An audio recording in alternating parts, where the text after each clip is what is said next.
Hello, I'm Isaac Hayes III, founder and CEO of Fanbase. Listen to what I'm about to tell you. The window to invest in Fanbase is closing. We've raised over $10.6 million of our $17 million goal. That means there's room for less than 6,370 people to invest in Fanbase for the average amount. The minimum to invest in Fanbase right now is $399. That makes you an owner in Fanbase today. Go to startengine.com/fanbase to invest. Why? Because current social apps have taken advantage of users for far too long, with content suppression, shadow banning, harmful racist content, and no real tools for monetization and equity. Fanbase has over 1.4 million users and counting, allowing anyone to reach all their following and monetize their content from day one. Social media is the new TV, and whoever owns the apps that distribute that content have the opportunity to own potential billion-dollar companies. While big platforms with uncertain futures are failing to serve their users, Fanbase is stepping up to fill the gap. Don't wait until it's too late. Invest now, invest for yourself and your future. Go to startengine.com/fanbase and own the next generation of social media.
Folks, today's Thursday, August 14th, 2025, coming up on Roland Martin Unfiltered, streaming live on the Black Star Network. Are Texas House Democrats ready to give up their walkout? We'll talk to several Democratic lawmakers in Texas to find out what they are prepared to do, but that seems to be the case. California Gavin Newsom, he is ready to fight Republicans, and he launches a major initiative to change the maps in California. More stupidity from Donald Trump. You know what that day is called? Any day ending in D-A-Y. Plus, remember I warned y'all about the right-wing company PragerU? Well, the Trump folks, they want to replace PBS with this right-wing extremist racist organization. Wait until we show you this video that they have that talks about Columbus discussing slaves. Oh, it's a lot to unpack. It's time to bring the funk on Roland Martin Unfiltered on the Black Star Network. Let's go. He's got it. Whatever the miss, he's on it. Whatever it is, he's got the scoop, the fact, the find. And when it breaks, he's right on time and it's rolling. Best believe he's knowing. Putting it down from sports to news to politics. With entertainment just for kicks, he's rolling.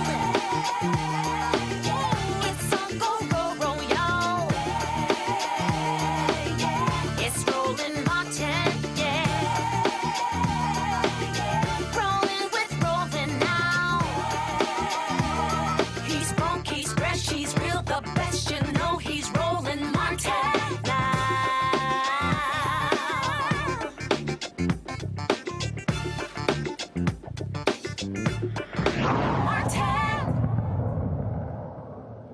The fight over the racist gerrymandered maps in Texas continues. Texas Governor Greg Abbott and Republicans say they will end the first special session tomorrow and immediately gavel in a second special session. Now, keep in mind, they should be focusing on flood relief in Texas because of what happened in Kirk County. Some 130 people died.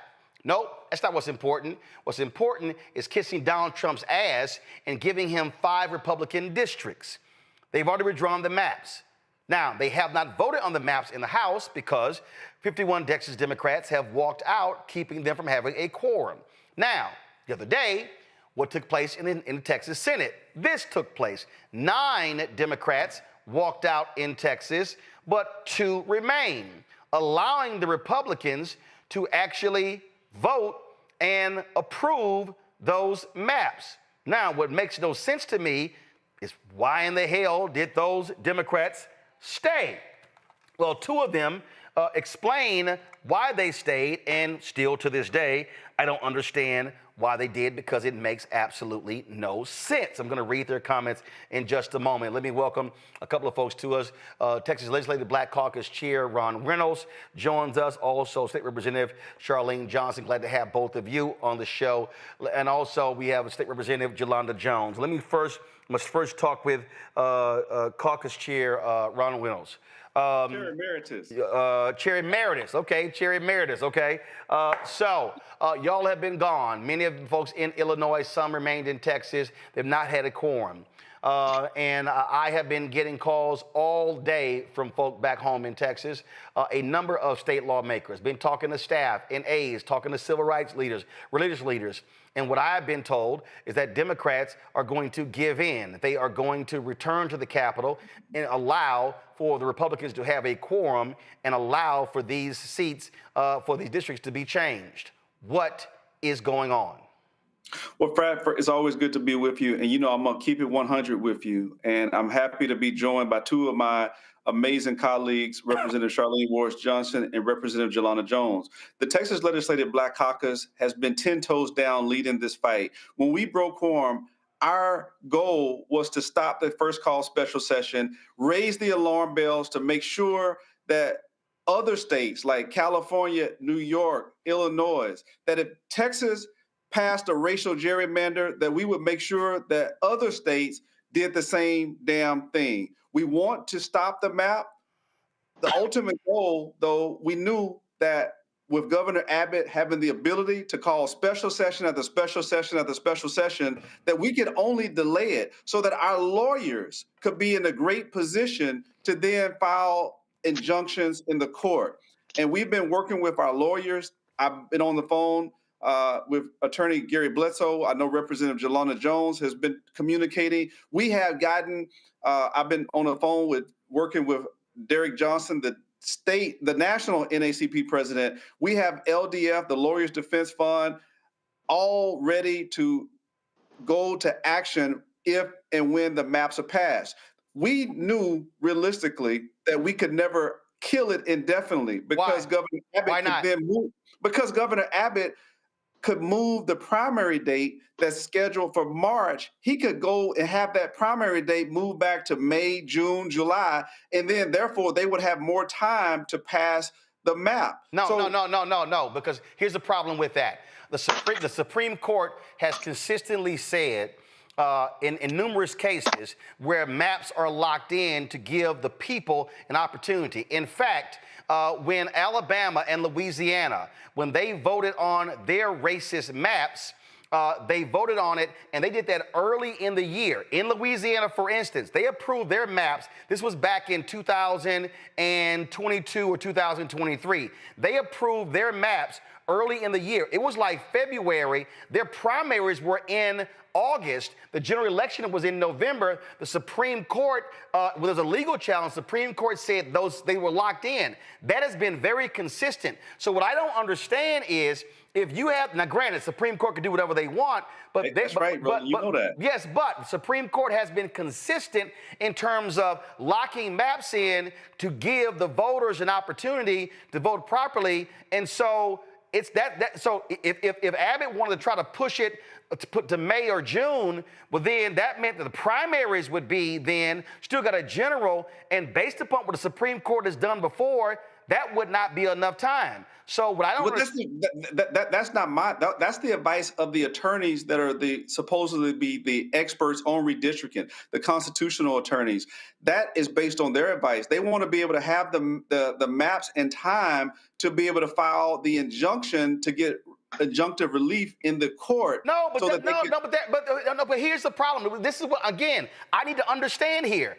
I'm going based upon what we saw in Alabama, what we saw in Louisiana, literally in the last 5 years. We saw this with the commissioner's race in Galveston County, where when the maps were changed, the Supreme Court says if there's enough time for there to be a lawsuit which forces them to redraw the maps, then fine. But if there's not, then they lock it in place. What I don't understand is if you wait until, let's say, December, okay, right now. So that means, let's say y'all go back, fine, on Monday. Within 30 seconds, they're gonna approve the new maps. Done. So now, Thursday, you're talking about August 18th. That now means September, October, November, December. It's more than enough time, so that means they're gonna lock in these maps. That means we're gonna lose 2 black congressional districts. That means that every candidate that's filed to run for Congressional 18 now has to figure out, do they run against Congressman Al Green in the 9th district? And so y'all are actually helping them with their cause, because they can say, hey, it's enough time. They can now file. The voters know the district lines have changed. The primary isn't until March. we're good. Well, Roland, I think that what you're saying is plausible, but again, we're relying on the experts of the attorneys. And on top of that, one of the main goals was to get California to get off of their ass and other blue states to get off their ass. I'm sorry, We raised Representative Reynolds. I'm sorry. This is the issue for me. This is the issue that I have. I am 56 years old. My parents are from Texas. My grandparents, maternal, migrated from there. My paternal grandparents, my ancestry dates back to the 1800s in Texas. I have 9 nieces, 4 nephews. My nephew just had a child. My niece has a child due in November. All of them live in Texas. And the reality is, Texas Democrats, Texas members of the legislature are elected to protect Texas. California can do what they want to do. Illinois can do what they want to do. Virginia, Maryland, but Texas is elected to represent Texas interests. Now, if Gavin Newsom does what he does, that's great. But the reality is, how do you not fight? Y'all were out 2 weeks. The Montgomery bus boycott was 382 days. So are you saying that that's it? One session, we're going to go back, then we're going to fight? I mean, I don't understand. No, let me just say this real quick, Roland. I agree. I don't disagree with you in principle because I'm a fighter. I believe in going to the balls to the walls. But unfortunately, with respect to the numbers, they're 4 members away from having quorum. We don't have a consensus of other members that we believe would hold out the entirety. And isn't that the problem? Well, then, how then can you? How then, and this is a fundamental problem that Democrats face in Texas and the country.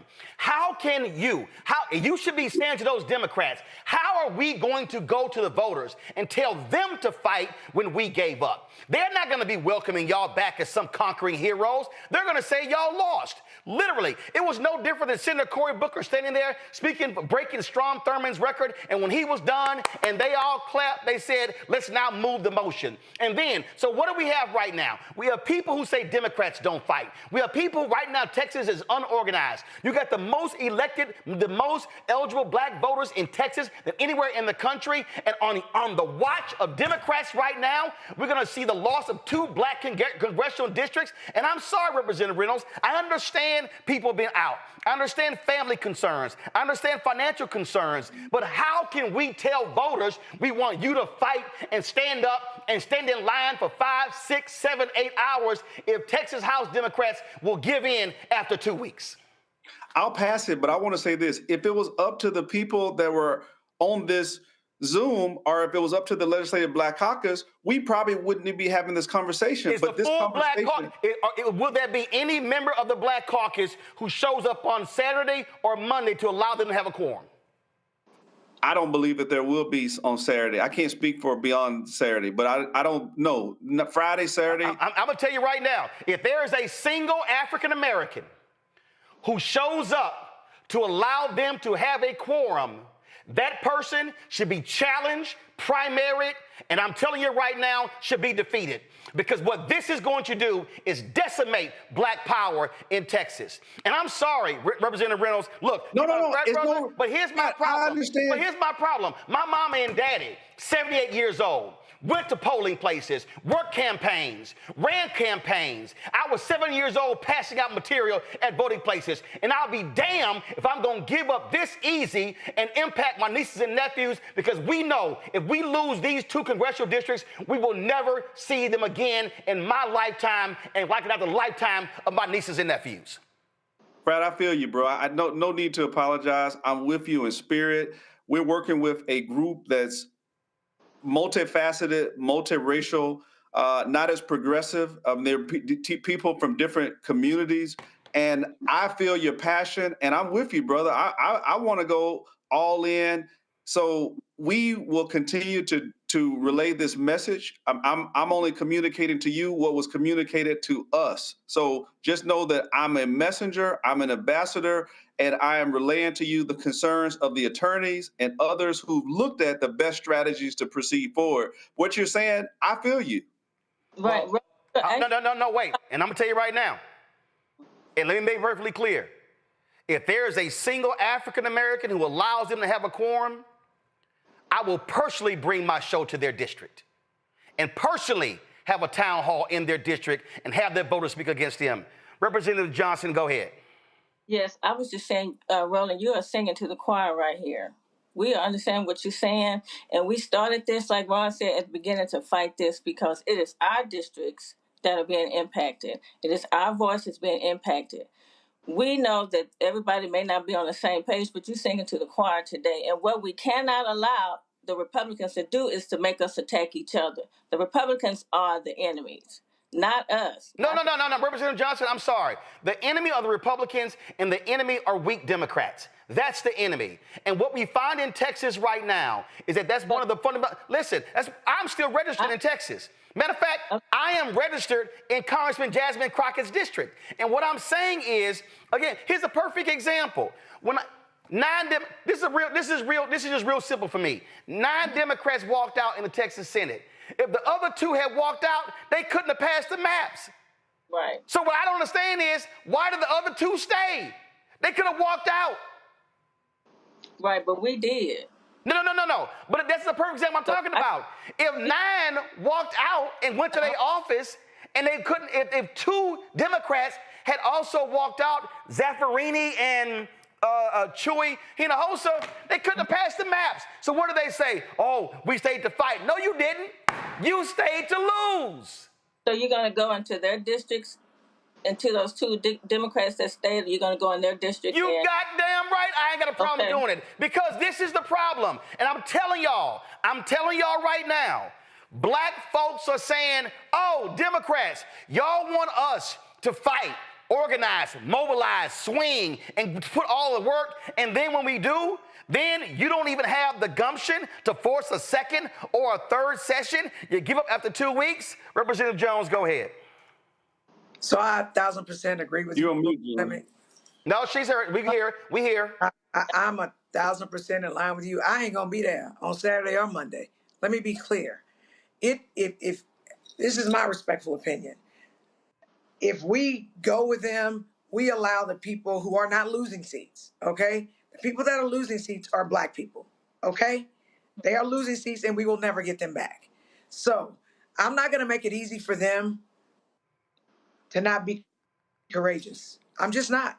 I think it's wrong. I think that we can't ask our constituents to fight for us if we're not willing to fight for them. We had 4 special sessions in the 88th legislature. We've been here for not even 2 weeks. Monday will be 2 weeks. So we will not have even held out for 2 weeks. I don't know how my law practice is going to be when I get back from here. And I've got to figure that out. But right now, I always wanted to have a civil rights moment where I could show people who my grandmother and mom raised me to be. And this is that moment in time. I understand people have different reasoning for what they're doing, but I'm not going to do it. I literally woke up this morning crying. Because why would I let California do what I can do my damn self? True story. And even if California is able to pass their maps, that doesn't stop CD. And let me be clear, my district, House District 147, has 3 of the districts in it. I share constituencies with CD9, with CD18, and with CD29, and I live in CD18. My constituents will not have the opportunity to elect 2 or 3 people who think like us.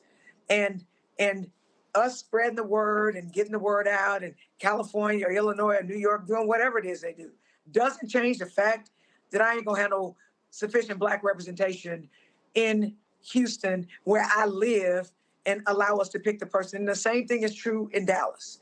And so I'm not a sheep at all. I'm not gonna just follow because that is like what people are saying to say. You know, I'm willing to hold out as long as I need to. I know the Montgomery bus boycott lasted for over a year, right? People struggled. People had to figure out how to get to work. People lost their jobs, and this was for over a year because they understood that the only way to get white folks to pay attention was to hit them in the pocketbook, and they thought they could outlast us. So you ain't got to worry about me. I ain't going nowhere. And let me be clear to anybody who says I'm not team House Democratic Caucus. No, I'm team HG 147.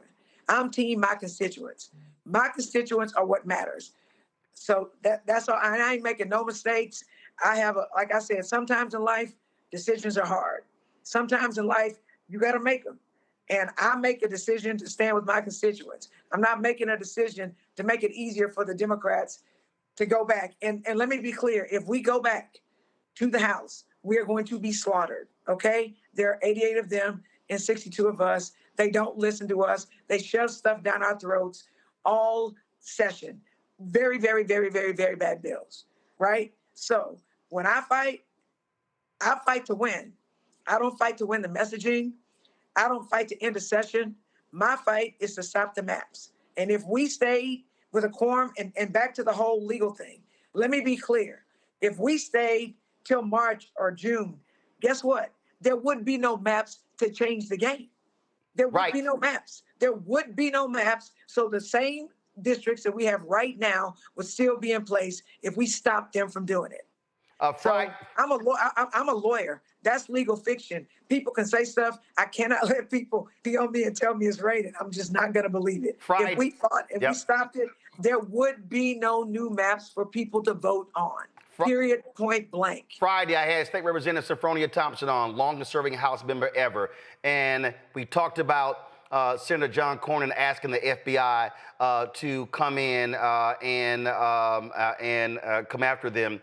This is what she actually said about that. It's a civil warrant. It's not a criminal warrant. And number three, Tom DeLay tried it in 2003 when we left and went to Ardmore, Oklahoma.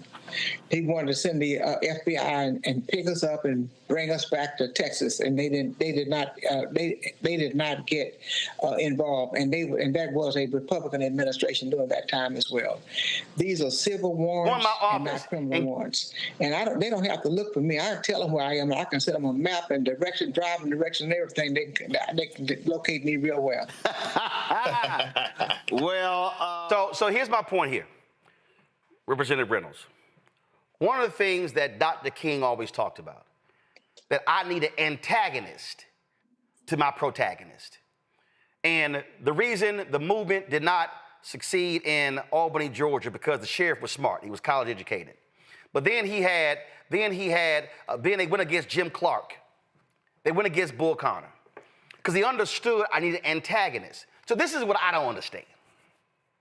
If I'm going to go back, let's say I'm a House Democrat, and I'm going to go back, I ain't going to make it easy on them. I'm going to say, come get me. And matter of fact, if you come to my house, we're going to have the cameras there, and I'm going to kneel in my front yard, and then you're going to have to physically put me in a car. But what I'm not going to do is willingly walk to the state capitol. I'm not going to make it easy on them. I'm not going to make it, no, I'm going to make it hard on them. And so are you saying that to the other Democrats, that we going to make it easy? We just going to walk back to Austin and think the people going to say, oh, glad to have y'all back. The last 2 weeks was great. No, you got to make it hard on them.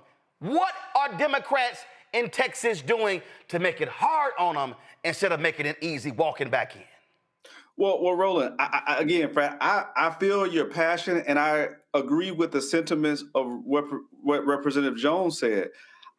And just for context, if you look back at the empirical data on this, I was one of the first to say we need to break quorum. So I do believe in the spirit of good trouble, necessary trouble. I was one of the ones with Jasmine Crockett back in 2021 that says we need to break quorum and go to D.C., and we did. So I feel you, Frat. The only problem I'm telling you is that everybody ain't built like us, okay? Well, then everybody who ain't built like us also need to be called out.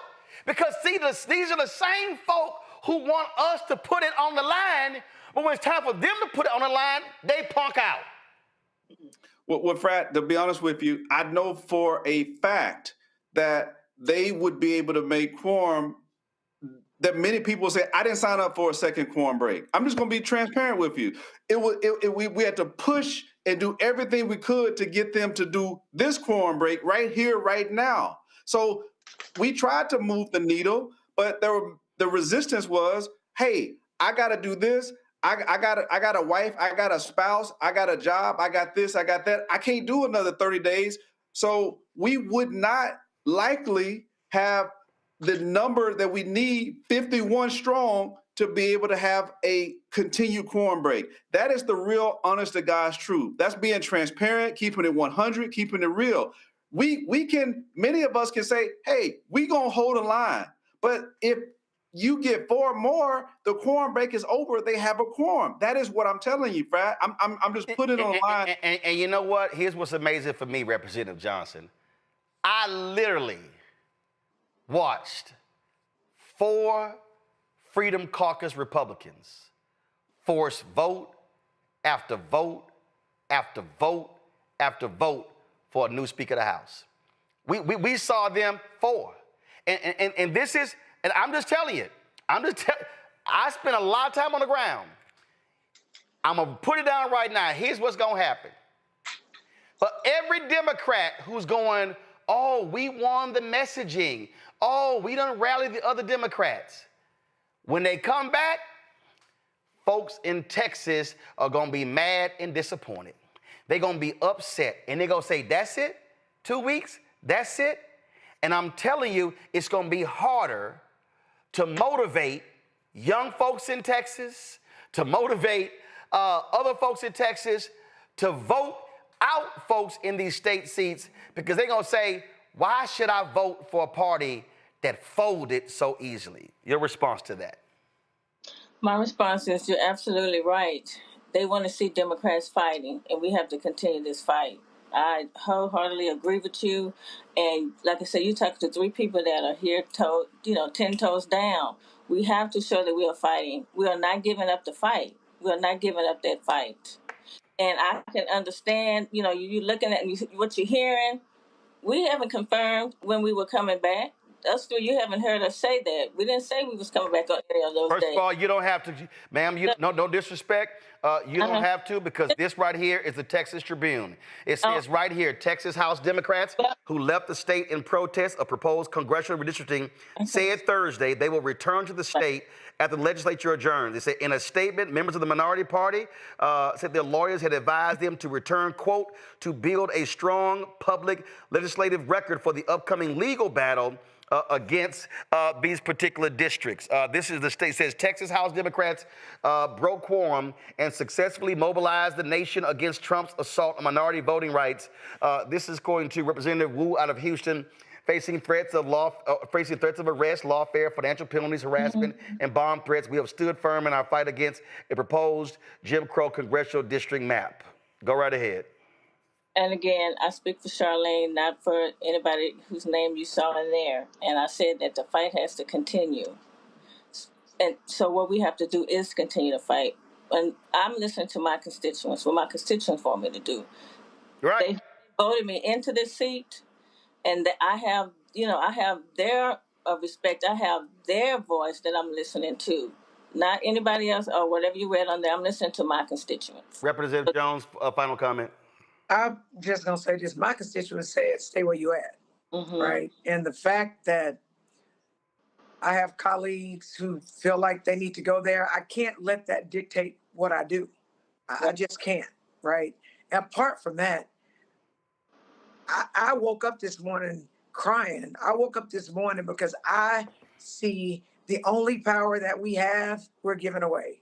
Literally the only power that we had to stop those bullies, those racist, anti-Black people, we literally stopped them in their tracks because they could not conduct business.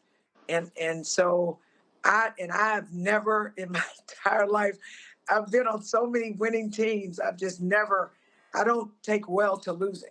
And I don't believe, even though some people think it's a win, me personally, I don't think it's a win if they pass those maps, because we are going to lose representation. We are going to lose it. And the people that are losing it are Black people. White people aren't losing representation. Hispanic people got 5 seats. The people that are losing it are Black. And I just want to see when people will stand for Black people like they stand for other people. That's just real. And again, I'm a lawyer for 30 years. If the maps don't go into effect, then we still have 2 congressional seats that people can run for.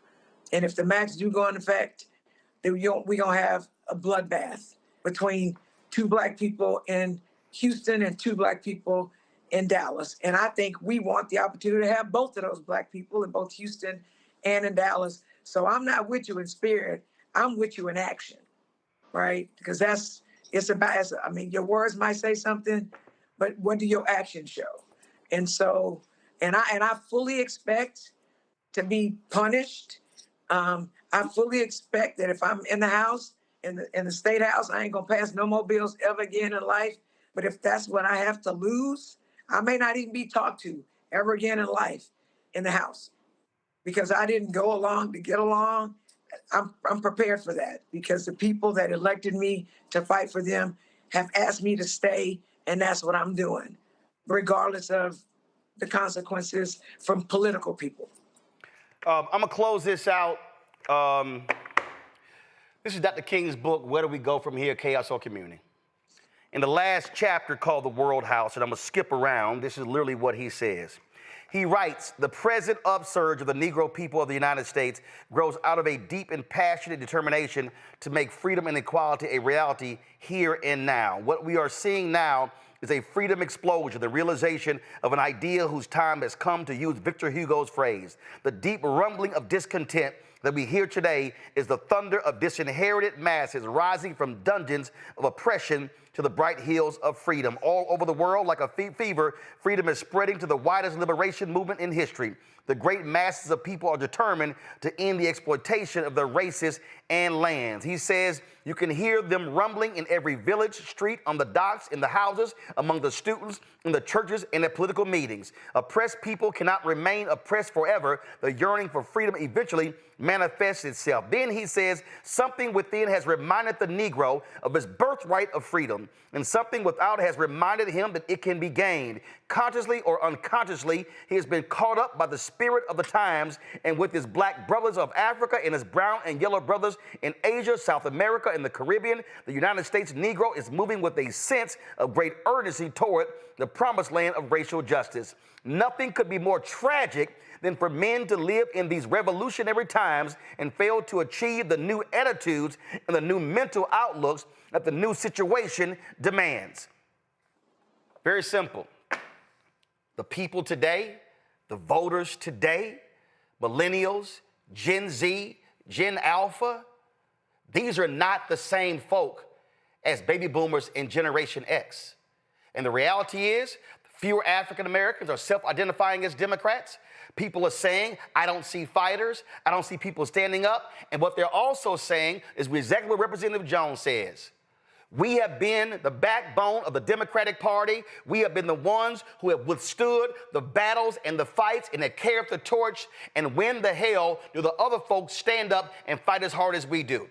I understand every single point that you've made, Representative Reynolds, Representative Johnson, Representative Jones. But I'm telling you right now, y'all should go back to that caucus and you tell Representative Wu and you tell Tallarico and you tell Anachi and tell the rest of them, they are going to have a problem when they let these racist maps go through, and they going to look up, and if you think Black folks have said we sitting out and we going to spend times doing line dances, boots on the ground, they are in for a rude awakening when they come to Black churches and Black neighborhoods and say, where you at? And the response is going to be, where in the hell were you at? We needed you the most. I thank all three of you for your work. And again, let every member of the Black Caucus know, any member who stands with these Republicans and gives them a quorum, I'm putting their names and their faces on this show every single day, because they got to be called out. And let me be real clear. I understand other folk, but this show centers African Americans. Let those Black members know that if they buckle, they will be called out. Roland, may I say one quick thing? I literally got to go to a break. My panel's next. I appreciate all three of you. Thank you, sir, very much for your service and your fight. Thanks a lot. Got to go to a break. I'll be right back. Roland Martin Unfiltered on the Black Star Network.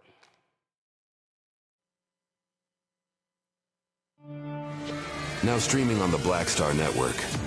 getting like this major artist like Snoop to be like, yeah, you're going to be the flagship of Death Row Records is crazy. Because I'm like, okay.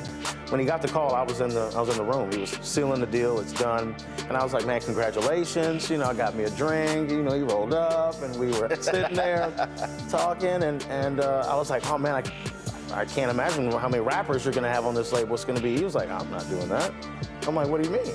Like, that's Death Row, Tupac, Suge, the whole look. And he's like, no, you're going to be the flagship for it. You're going to do it first. And I'm like, you try. Well, hold up. I'm R&B.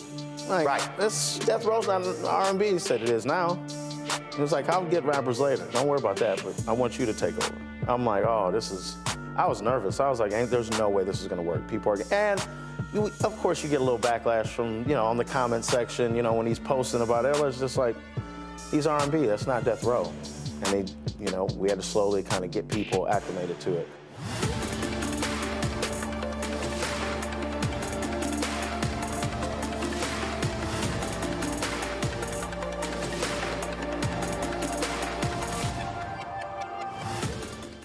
Hey, this is Motown recording artist Kim. You are watching Roland Martin Unfiltered. That boy, he always unfiltered, though. I ain't never known him to be filtered. Is there another way to experience Roland Martin than to be unfiltered? Of course he's unfiltered. Would you expect anything less? Watch what happens next.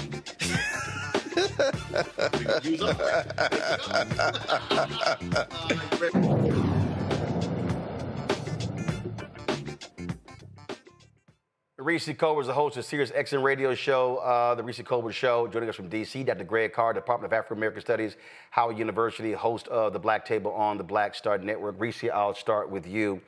I can't stand weakness, Reese. Robin Harris said, I'm pissed off to the highest of pissivity.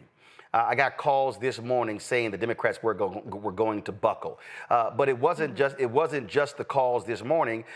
In fact, last week, Representative Anchia was on this show, and when we talked to him, he literally laid out that this was the plan, that this was the agenda, laid out, well, we got folk, it's a lot going on and stuff along those lines. And when he was talking, I was sitting there going, I said, okay, here they go expressing his weakness, here they go. And I'm telling you, they think it's just going to be business as usual, and it's not. I mean, I'm going to do this here. I'm going to play for you exactly, go ahead and roll. This is what he said on this show Friday. And we have jobs and families back home. We set some pretty clear goals when we started this quorum break. The first one was that we were going to try, and it was going to be very hard because of the frenetic Trump media cycle, to capture the American imagination on redistricting. We wanted people to be talking about redistricting in barbershops, on street corners, and on shows just like this, just like you're doing, to try to raise consciousness. I think we've done that. I'm really pleasantly surprised because this little band of Texas state representatives was able to help elevate the conversation. The second thing we wanted to do is work with blue state governors to get them ready. Because if we had just let them run over us on the House floor, this would have been a 2-day media cycle, and it would have been over. Like, nobody would have paid attention to Texas. It would be like, Texas Democrats lose, okay. So that's why we couldn't let that happen. We wanted to make sure that we were protecting our African American and Latino constituents by working with blue state governors to show some pushback. Right? That's super important. It was super important to us. And finally, we said we were going to run out the clock on this special session. Now, the governor's right. He can call special session after special session after special session. So our goal was to give the blue states some time to catch up, to activate their plans for redistricting. But at some point, we're going to have to go back and fight this on the House floor, and we're going to have to fight it in the courts, especially since there's some clear violations of Section 2 of the Voting Rights Act. And that's kind of our strategy. So if we can tick the box and say, national conversation, blue state strategy to counteract the 5 from Texas, and we understand that we have a delegation in California today meeting with Governor Newsom. They're ready to roll. And we run out the clock on this special session, we will have succeeded, and the rest is up to blue state governors that have the trifecta of the House, the Senate, and the governorship to really counteract this stuff. You ain't gonna succeed shit, Reese. What's gonna happen is you're gonna go there, they're gonna gavel that sucker in a session, and they're gonna pass this bill in less than 60 seconds. This is where Democrats fucked up. Democrats have the delusional idea that they are ever going to get an A for effort, that they're going to get a credit for trying. Right. Oh my God, that was great. I mean, y'all are heroes. Y'all sat out 2 weeks. Yay. Yeah, I mean, I think that good for them. They did something. I mean, people are constantly saying Democrats do something, Democrats fight, show us something. But the reality is that elections have motherfucking consequences. And the consequences are that in the state of Texas, you have a Republican governor who should have never been reelected after Uvalde and all of the other heinous things that have happened in Texas, but he was reelected comfortably against Beto. You have a Republican control of the Senate and the representatives over the House, whatever it's called in Texas. And so they have the power. Democrats have to start getting fucking real with voters about the fact that when Republicans have power, they get to do very bad shit. And the only way to ensure that Republicans don't have power to do very bad shit is to vote their asses out and vote Democrats in. They try to do that every election cycle. People don't believe them. And they're like, oh my God, I can't believe bad things are happening. Well, what the hell did you think was going to happen? Of course it was going to happen. But another thing that this reveals, I said it last week on your show, Roland, that there was no real long-term strategy. There was a short-term strategy as the guy laid out there. Stop one special session. Okay, well, then here come the next one. They raised expectations too high. And now the people who did something, who aren't the enemy, are becoming the villains in the situation. So what I'm interested in seeing here is Representative Yolanda Jones. She is part of a crowded primary field for former Representative Sylvester Turner's seat.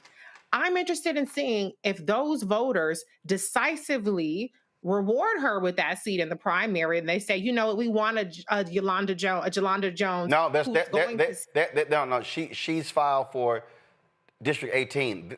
There's not going to be a District 18. Well, I don't know. No. No. Let me walk you through this here. There are about 20 people who have filed to run for District 18. That's the district held by the late Congressman Sylvester Turner, Congresswoman Sheila Jackson Lee, Craig Washington, Mickey Leland, Barbara Jordan. Republicans are getting rid of that district. They have moved the line so Congressman Al Green, who is currently in District 9, who's currently living in where he is, they've moved his house to District 9. He is going to run for re-election. So 18 is being wiped. But is there not a special election happening here? No. Follow me here. The election, there's a special election, but here's the problem. You're gonna have the special election, but that seat's gone. So here's the deal: they have to file for that seat. The filing date, I think, is September. The special election is in November to fill 2025. 25 to fill District 18. Okay. But when the Republicans pass the map, then 18 gets wiped out. 30, Congresswoman Jasmine Crockett gets wiped out. So the deadline to file to run in 2026 is December because the primaries in Texas are in March. So Representative Jones, if Representative Jones wins, and she's running against former Councilwoman Amanda Edwards, County Attorney Kristen Menifee, and a host of others. So if she wins, she's there for 1 year. But she has only 1 month to decide whether she files to run against Congressman Al Green in District 9. Yeah. But my point, Roland, is that if the premise is that Democrats get all this credit for fighting, then one way that we can show that, the evidence will show, even no matter how short-lived this district is, the evidence will show that Representative Jones will win that crowded primary. And that's what I'm saying. That's one of the ways that we can put our mouth where our vote is, and where Texas Democrats who are outraged about Texas Democrats being so weak, that's one way they can say, hey, when you step up to the plate and you stand firm, then we're going to make sure that you are the person that represents us. I'm interested to see if that happens. I think she deserves it regardless, but I'm interested to see, because there's always so much talk about how much, we want Democrats to fight. And very often, those same Democrats are not rewarded. Well, here's the whole deal. I mean, and listen, she's a former city council member. She's a former school district member of the school district. She's now in the state house. And so if you look at fundraising, endorsements of polling, she's leading that. Again, that's fine. But what I'm saying is, she's gonna have a month. She's gonna have a month to say, I get it. and a month is gonna be, do I run again? So her running is really immaterial to this battle, because if this battle wasn't happening, frankly, based upon any number of factors, it's a good bet that if you had to bet who's gonna be in a runoff, it's gonna be her. But this is the thing that jumps out for me, Greg. And see, this is why I was going so hard with the Black Caucus. If the Black Caucus, as a caucus, said, we ain't going back. All of us are gonna stand here, and if y'all gonna do this, you gonna do it without us. That then would have caused them to say, are we gonna buck the entire Black Caucus? But see, here's the problem, Greg. The problem is, you got some weak Negroes in the Black Caucus. You got some weak Negroes who refuse to come on this show to talk, and we called them. We need to go back. Because you know what happened? When they had the last walkout, and I know him personally, but he punked out. Garnett Coleman. We need to go back. For what? To get slaughtered? He participated in the breaking of the quorum. Ron Wilson, his sorry ass. When Tom DeLay pulled that shit when he was in Congress, the first time, Ron Wilson brokered a deal, because see, he thought he was gonna get the congressional seat of Al Green. And you know what happened? He ran, so he partnered with the Republicans, lined with them, and he went back. And you know what happened when he ran for that congressional seat? Got his ass whooped. And then you know what happened when he ran for his state rep seat? Got his ass whooped. So my point is, if you are the Texas Legislative Black Caucus, you all stand firm and say, if y'all gonna break the quorum, then y'all gonna do it without any of us. Yeah, it'll be a Pyrrhic victory. It'll be symbolic. The Democrats will lose, and will take the next step toward the inevitable, which is the fracturing of the American state. This battle's already been lost. This battle was lost at the ballot box. Some people may accuse you or me or Reese or anyone else speaking on the specific subject I'm about to say as shaming voters. I wouldn't call it shaming voters.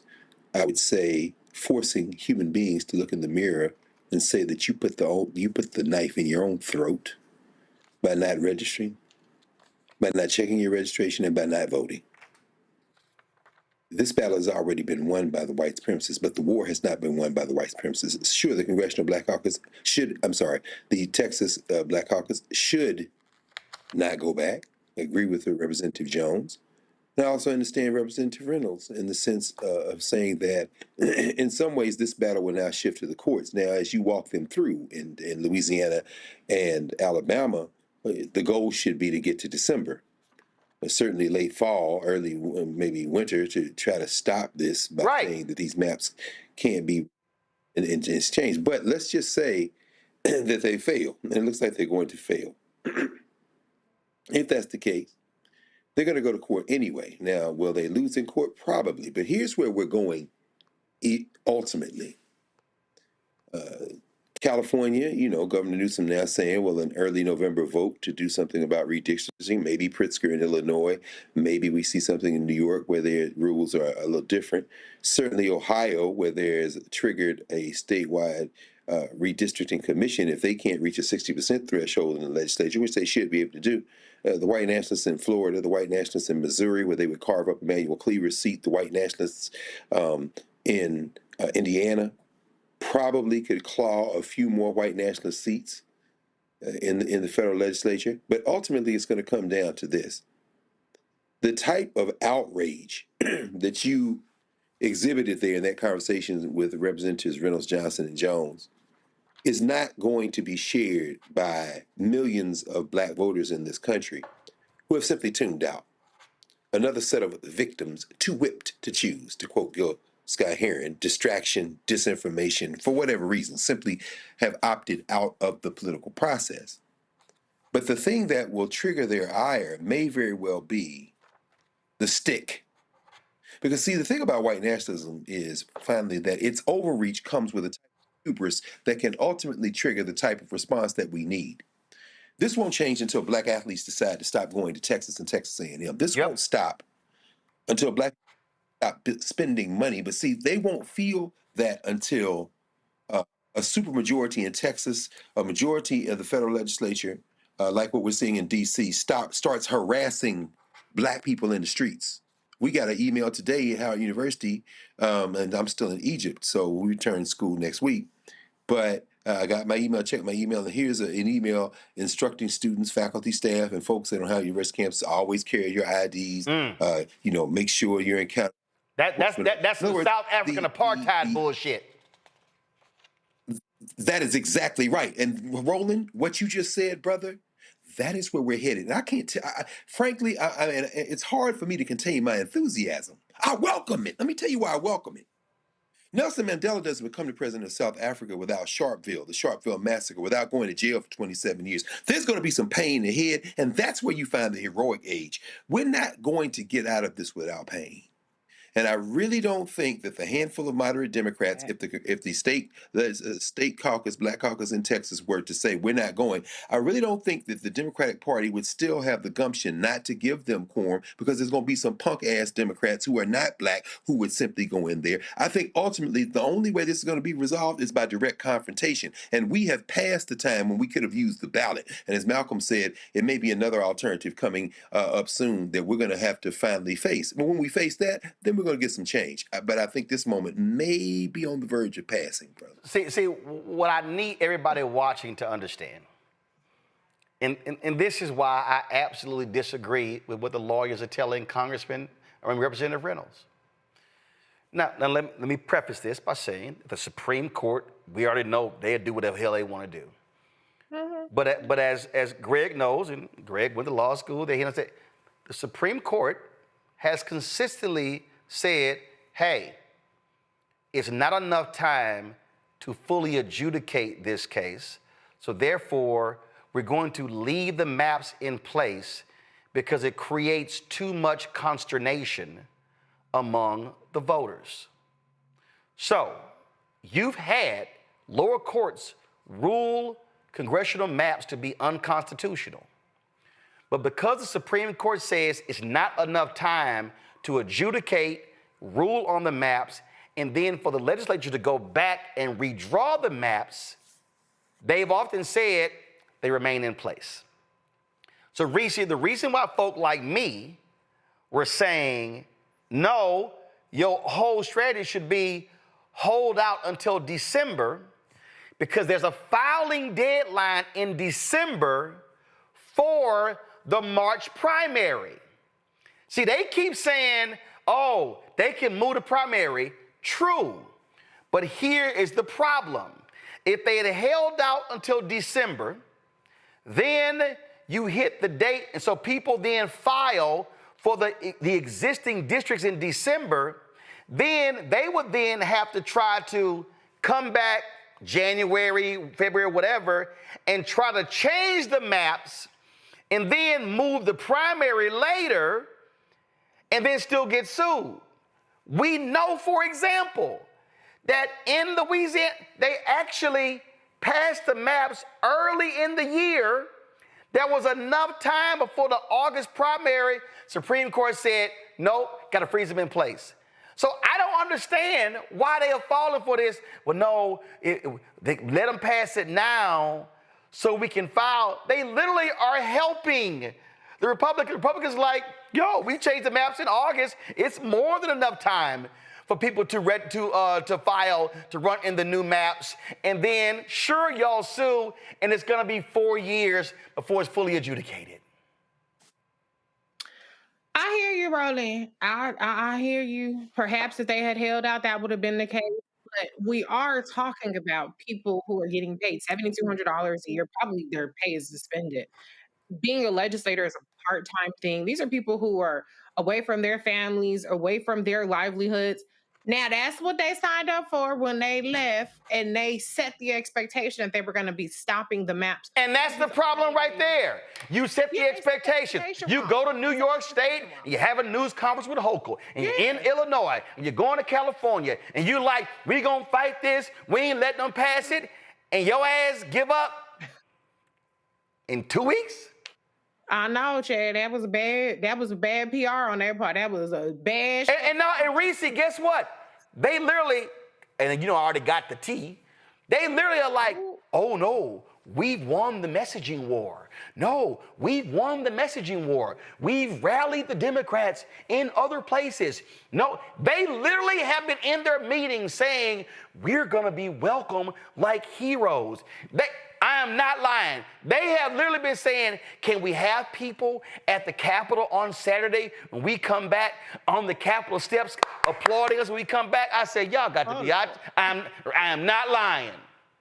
No, they delulu as fuck. They are absolutely not going to be welcomed back as heroes. They're going to be welcomed back as weak ass people. But I will say this to anybody who was looking at the Democrats as being weak, that's fine. Make sure when these people are up for a primary, when these people are up for a re-election, when you march to the polls to vote their ass out, make sure that you march to the polls to vote out Greg Abbott's ass and vote out John Cornyn's ass and any other Republican in your motherfucking way. And if you're not a regular voter, now would be the time to do that if we get there. To Dr. Carr's point, this might come to a head before that. We're all talking hypothetically as though we're even going to have elections. But my concern, I figured that at some point it will come to some non-voting resolution. But so far, the people out there pew-pewing are the crazy-ass MAGA motherfuckers. The CDC got shot up.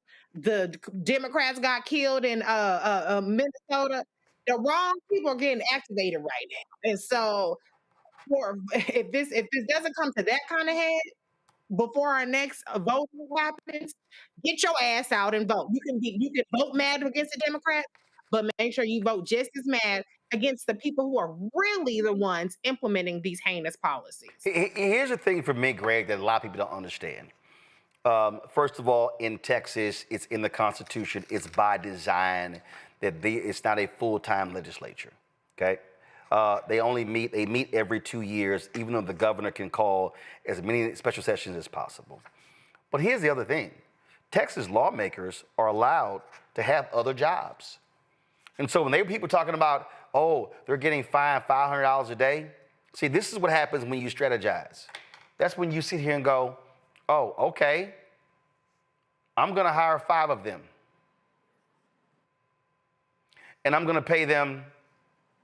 So you getting fined $500 a day, 7 days a week? Okay, I'm gonna hire 5. You hire 5. You hire 5. You hire 5. The law allows for them to have multiple jobs. They can. In fact, there are state lawmakers who created companies that were getting bond contracts with cities and counties and municipalities who were state legislators. So folks don't even understand that. There are also no campaign limits in Texas in terms of money being donated. See, this is what I'm talking about. To Reese's point, Greg, if you're going to do this, you're going to raise expectations, can you have a game plan that lasts more than 2 weeks? That's the equivalent of saying we got a big football game on Saturday and we have a 2-quarter game plan. Hey, coach, you know it's 4 quarters. Greg, go ahead.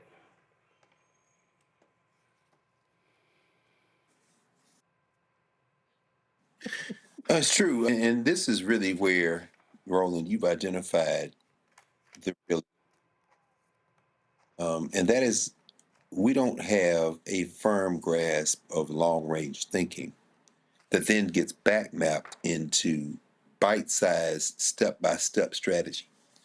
the purebred religious racists, and I call them religious racists because they're religious extremists.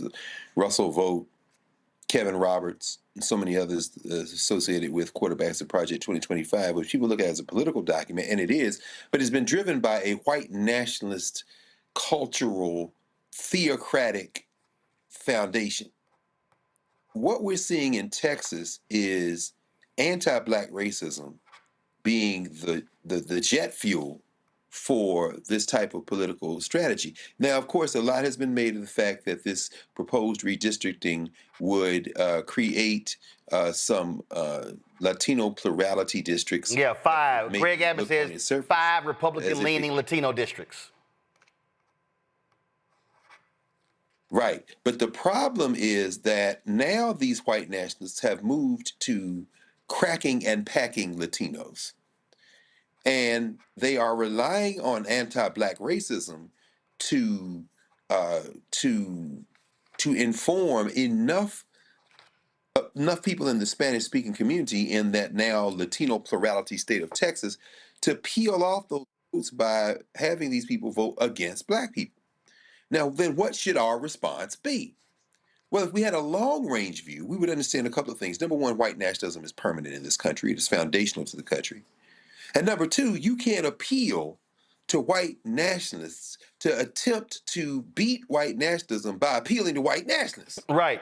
So your long range would be to break the back of white nationalism by embracing a Black first strategy, and then the bite-sized steps in terms of implementing that long range vision in a step-by-step process is to say, as Black people, we represent the of Black people first, but that Black first strategy also benefits everyone else.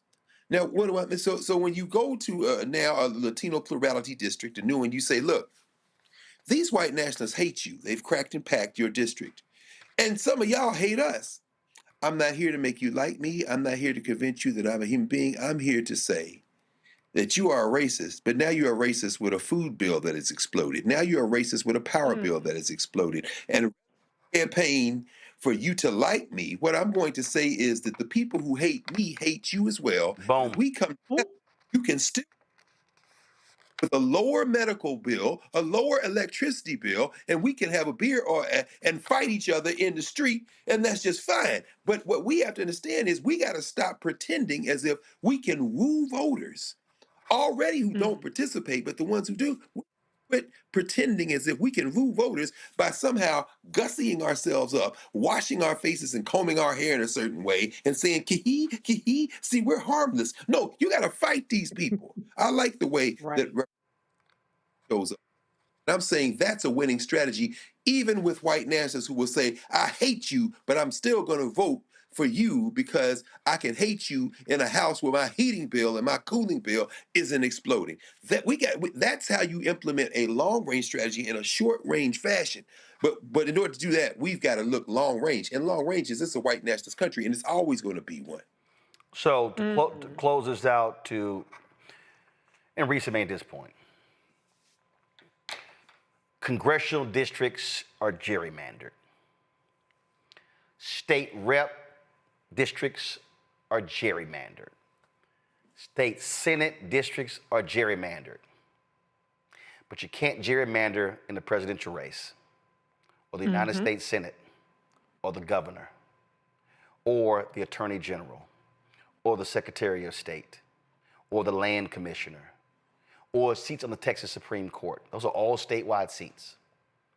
And so I have been saying this to Greg's point about Black first. Y'all, and can't nobody say I ain't been saying this, but I've been real clear why you must give your money to Black Voters Matter. Give the money to Black groups that are mobilizing Black people on the ground. How many times have y'all heard me say that if we vote at 70% of our capacity, if we vote at 70% of our capacity against these white nationalists in Texas, and let's be real clear, y'all, George W. Bush beat Governor Ann Richards. Then when he ran a second time, he ran against what they call a unity ballot.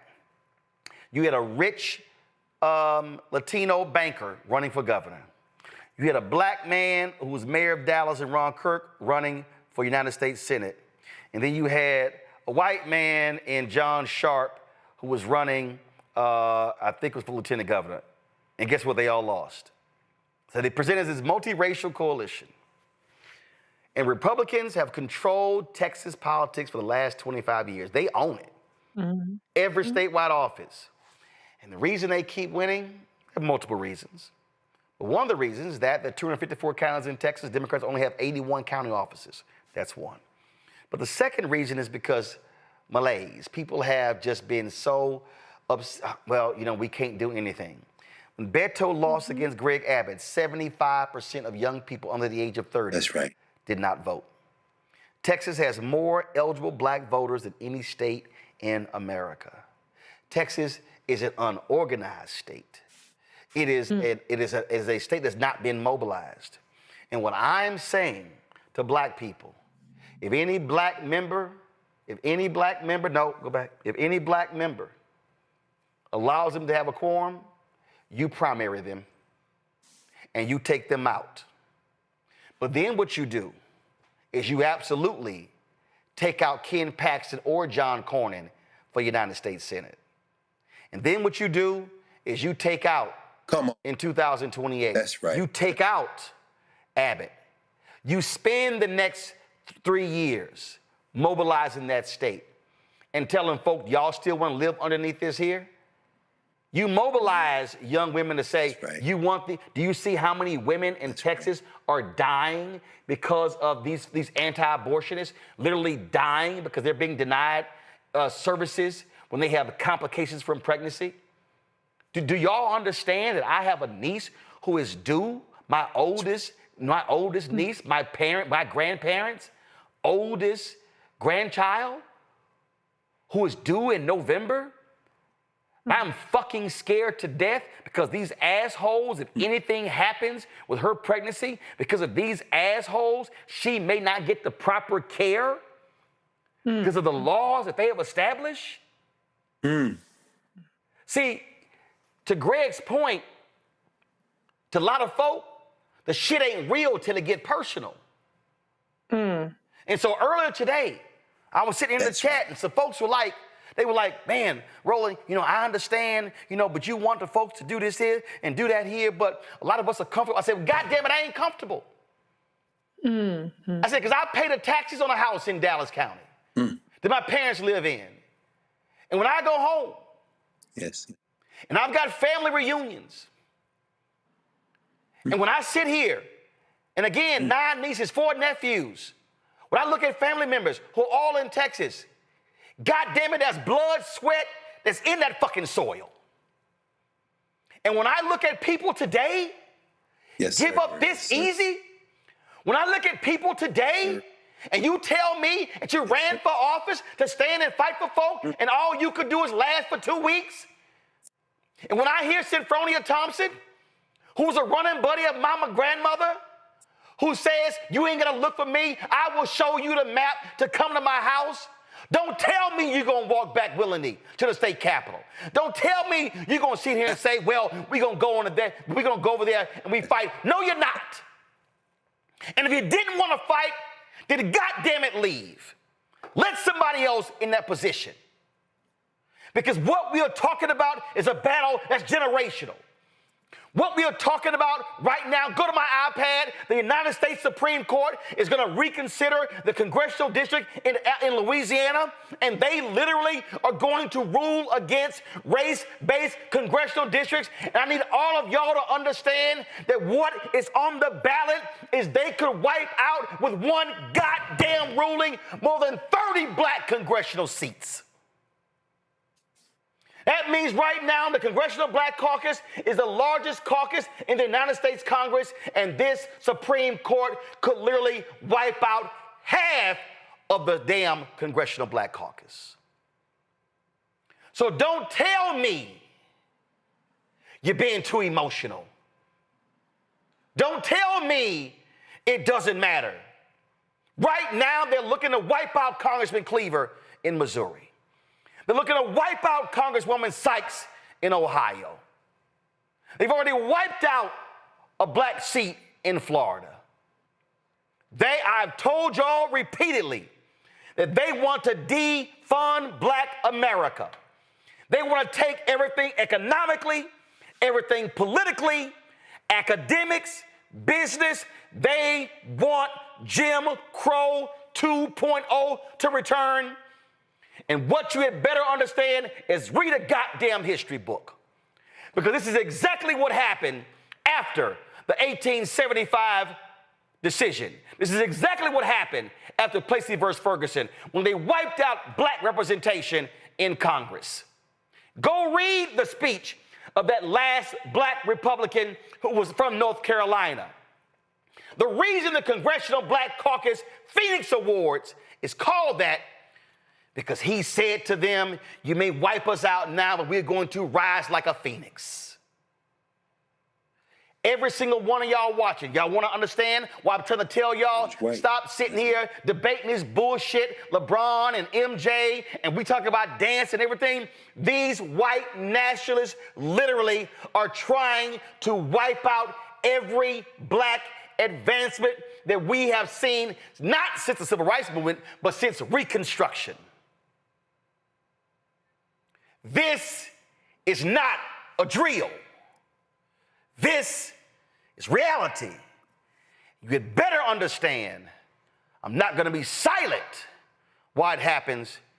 And if you are Black, if you're unwilling to fight, if you ain't got the spirit of Shirley Chisholm, of being unbought and unbossed, well, get your ass out the way and let some folks in who are ready to do battle.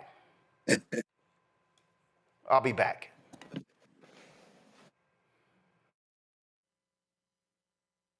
This week on the other side of change, diaspora wars. The internet has been swarmed. Who has a right to Blackness and Black culture? Who is overrepresented, underrepresented? It's too much. It's making us dizzy. We don't have to be prideful without this air of superiority, right? All stories matter within this Black sphere that we exist in. Only on the other side of change on the Black Star Network. Next on the Black Table with me, Greg Carr. The United States is the most dangerous place for a woman to give birth among all industrialized nations on the planet. Think about that for a second. That's not all. Black women are 3 times more likely to die in this country during childbirth than white women. These healthcare systems are inherently racist. There are a lot of white supremacist ideas and mythologies around Black women, Black women's bodies, even Black people, that we experience painless, right? Activist, organizer, and fearless freedom fighter Monifa Akinwole Bandele from Moms Rising joins us and tells us this shocking phenomenon, like so much else, is rooted in unadulterated racism. And that's just one of her fights. Monifa Bandele on the next Black Table here on the Black Star Network. On the next Get Wealthy with me, Deborah Owens, America's Wealth Coach, Black Americans have 1/10 the wealth of their white counterparts. But how did we get here? It's a huge gap. Well, that's why we need to know the history and what we need to do to turn our income into wealth. Financial author and journalist Rodney Brooks joins us to tell us exactly what we need to do to achieve financial success. You can't talk about why we are, as Black people, where we are, unless you talk about how we got here. Bridging the gap and getting wealthy, only on Black Star Network. I'm Russell L. Honoré, Lieutenant General, United States Army, retired, and you're watching Roland Martin Unfiltered.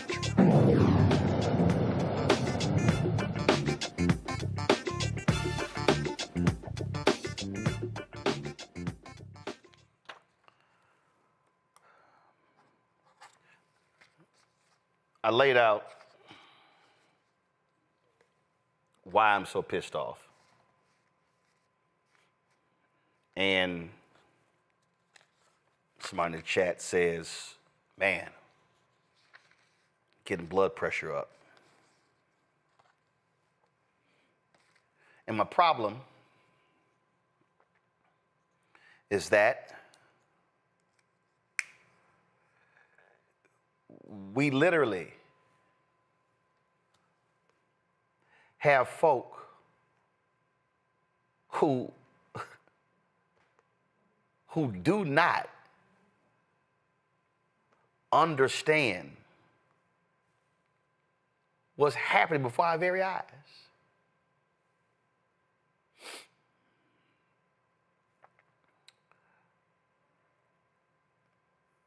When Greg just sat here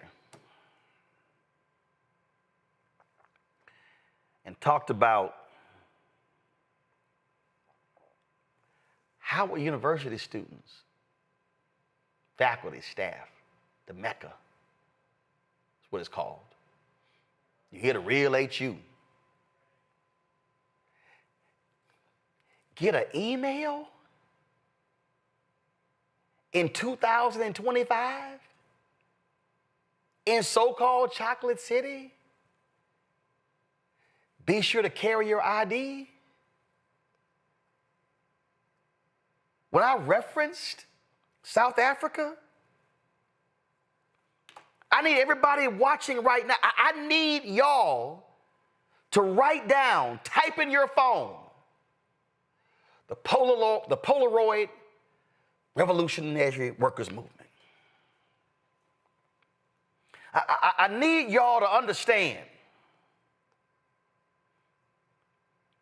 apartheid doesn't end without what they did.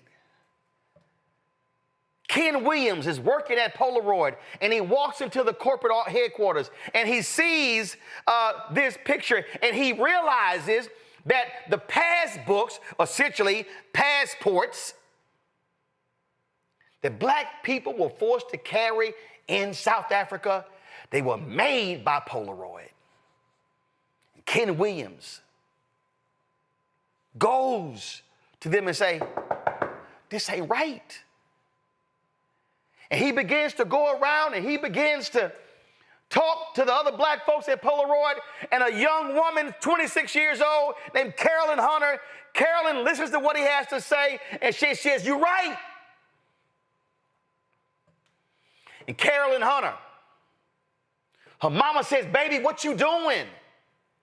You just got your degree. You in chemist. You got you a nice job. Carolyn Hunter says, no, mama.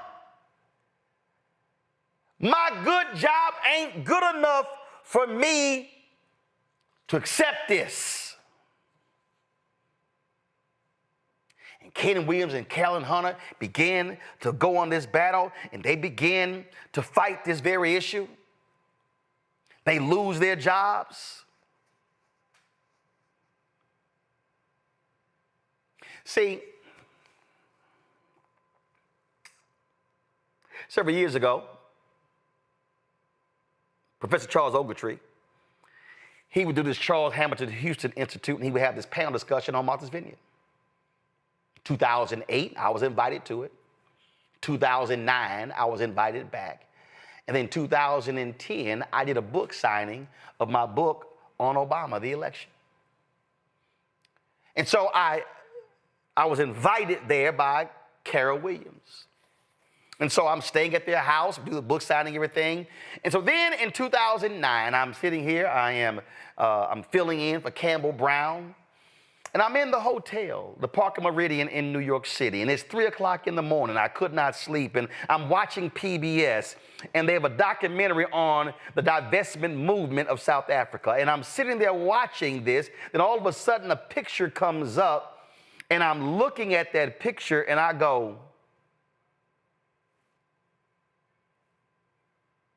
is that the woman's house I was staying at? And I send her daughter a text at 3 o'clock in the morning. Is your mama, the Carolyn Hunter, in that doc? She said yes. Carolyn Hunter later married Ken Williams. Y'all, the Congressional Black Caucus wasn't even aware of these books. It was the Polaroid Revolutionary Workers who told the Black Caucus about what they're doing. Ron Dellums and John Conyers and others listened to these folk tell them about this, And that's how the divestment movement actually started.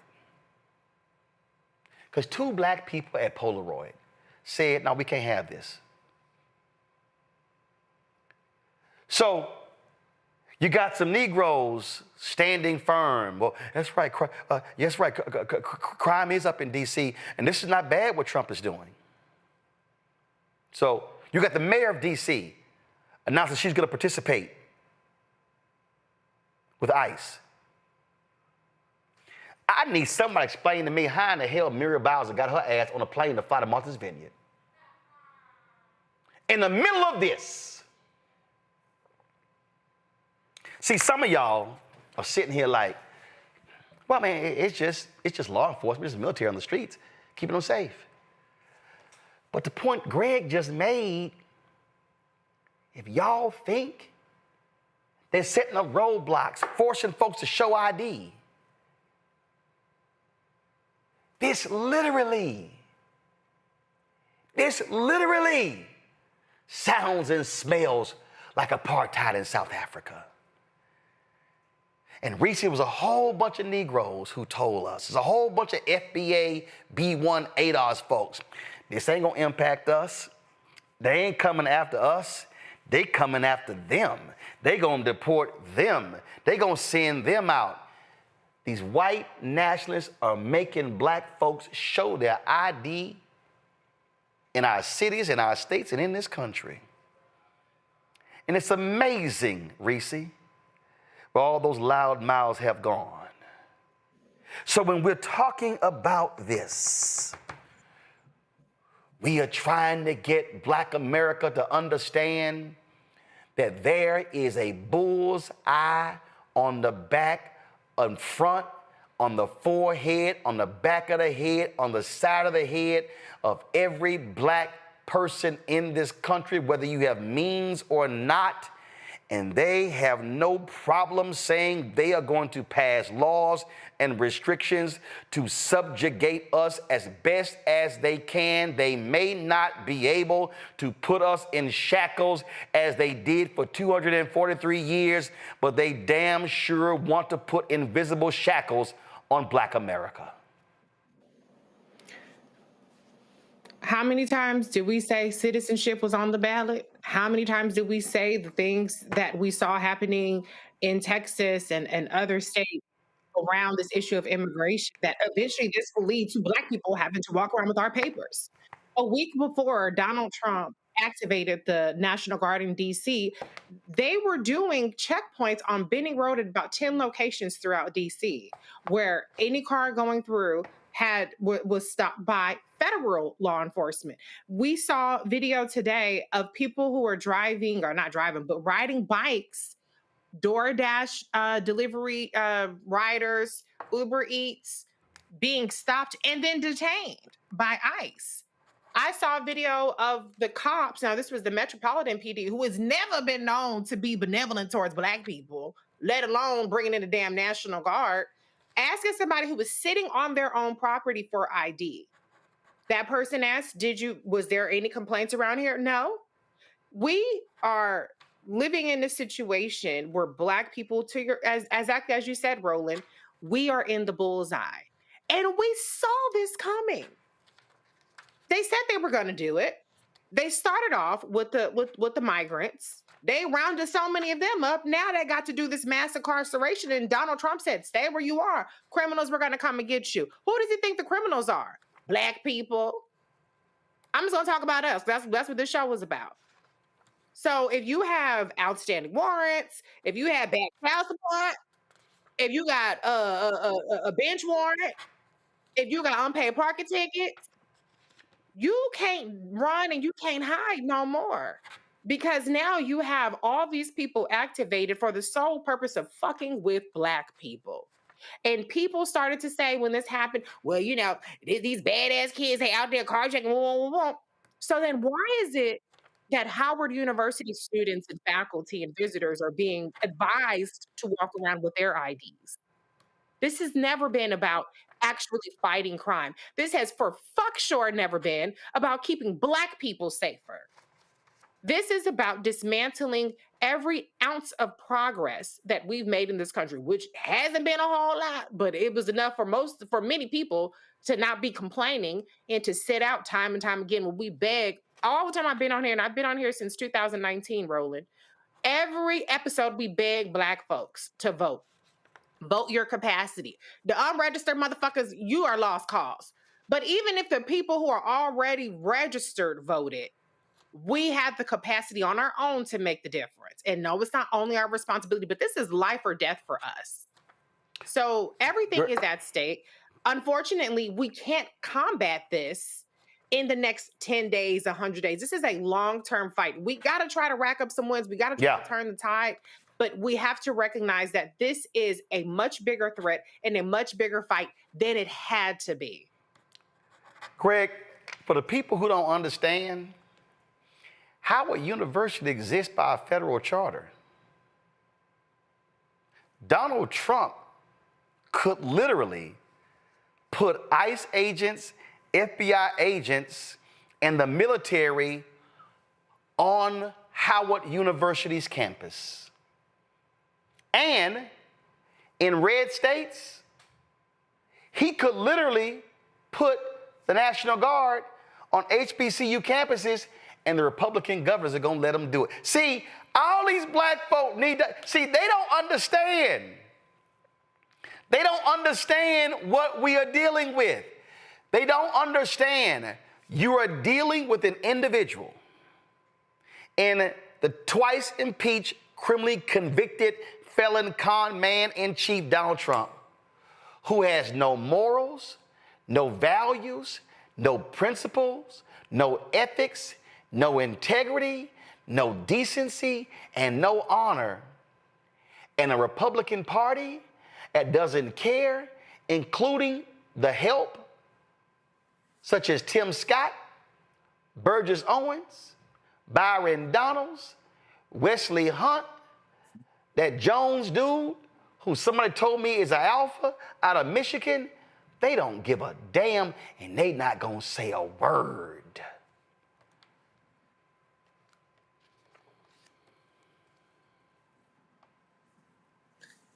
No, no, they're not going to stop. You know, and neither are we. I think this is the history that gets buried far too often. We're not going to stop. Yes, just about everything Donald Trump has done is illegal. Ultimately, I think the courts are going to find that the majority of things Trump has done are illegal. But that's not the point right now. The point is to do it. This is the strategy of the miserable little nasty piece of work, Russell Vogt. Yep. You throw everything out there and you force the institutions to respond. Right now, this is the point. They're terrified, these white nationalists, because this is the death bleat of white nationalism. So in their desperation, they've thrown caution to the wind and any notion of the rule of law to win. You're absolutely right, of course, about Donald Trump. Donald Trump doesn't even have a concept of the rule of law. Donald Trump has one objective only, and this he shares with his friend, Bibi Netanyahu in Israel, to stay out of jail. That is the only, that's the number one strategy. Of course, the number one objective. Number two is try to make some money. And so far, he's been good on both fronts. But when it comes to the overplaying their hands by white nationalists like the people in Congress and others, they are now moving to a point where two things are going to happen. Number one, the courts are going to declare a lot of this illegal, so like occupying college campuses with the National Guard, like declaring states of emergency with no true authorizing principle in any of the statutes that they claim allow them to do it, and so forth. But the other thing that's going to happen, the other thing that's already begun to happen, is that people, regular rank and file people who are not political, who are not up to date on the news and not aware of all the issues at stake, will nevertheless begin to push back. We're beginning to see it in Chicago, Philadelphia, New York. We'll see it in Washington, D.C. as well. So then what you end up seeing is, in their desperation, these white nationalists have given us a roadmap to the very institutions that we have to now surround and use to fight back. it's one thing to try to extort Columbia and they escape extortion, to try to extort Brown University and they escape extortion, but paying a little bit of money. But then when you turn around and call yourself going to extort Harvard out of a $500 million, out of $500 million, and try to force them into putting some programs in place that mirror your vocational education view of the world, what you're doing generally is trying to attack higher education. Howard University does have a federal charter, it and Gallaudet University being the two that have them. Their chief interface is with the United States Congress. But in a moment when the United States Congress has been rendered supplicant by pliant GOP Congress people, that endangers Howard, that endangers Gallaudet, that endangers all institutions that receive federal financial aid for sure. But the pushback then to be, we elevate the ability to understand and explain what's going on. We force federal support. We intensify our protests, intensify our solidarity and support, and thereby reveal finally the weak points in white nationalism. A great deal of white nationalism is illusion. You're deploying 800 federal troops, federalized National Guard troops in Washington, D.C. to take pictures to try to communicate somehow that you've got muscle that you don't. Mm-hmm. Woe be the day that these punk-ass, fake courage punks with their face masks up roll into West Philly or the Bronx, roll into South L.A. or the South Side Chicago and touch the right one. Now, of course, people say, well, then they're just going to deploy the military. Well, yeah, but that little cock rooster, Pete Hegseth, with all his little onward Christian soldier thugs that he's trying to put in place in senior management and then try to recruit an army of crusaders, well, you're not going to be you're not going to be able to do that quickly enough to displace the rank and file women and men who serve in the military, who you're going to try to then deputized to turn loose on the streets against their cousins and mothers. People think, well, they won't buck back, they won't fight orders. These white nationalists have to be very careful because when they overplay their hand, what they're going to realize is the muscle they're trying to project to the rest of us that they don't have that muscle. I'm not saying that I know what's going to happen next, but I know that history has shown us that when fascists play their hand, the pushback generally leads to a better society than existed before they overplayed their hand. We just got to stay the course and continue to fight.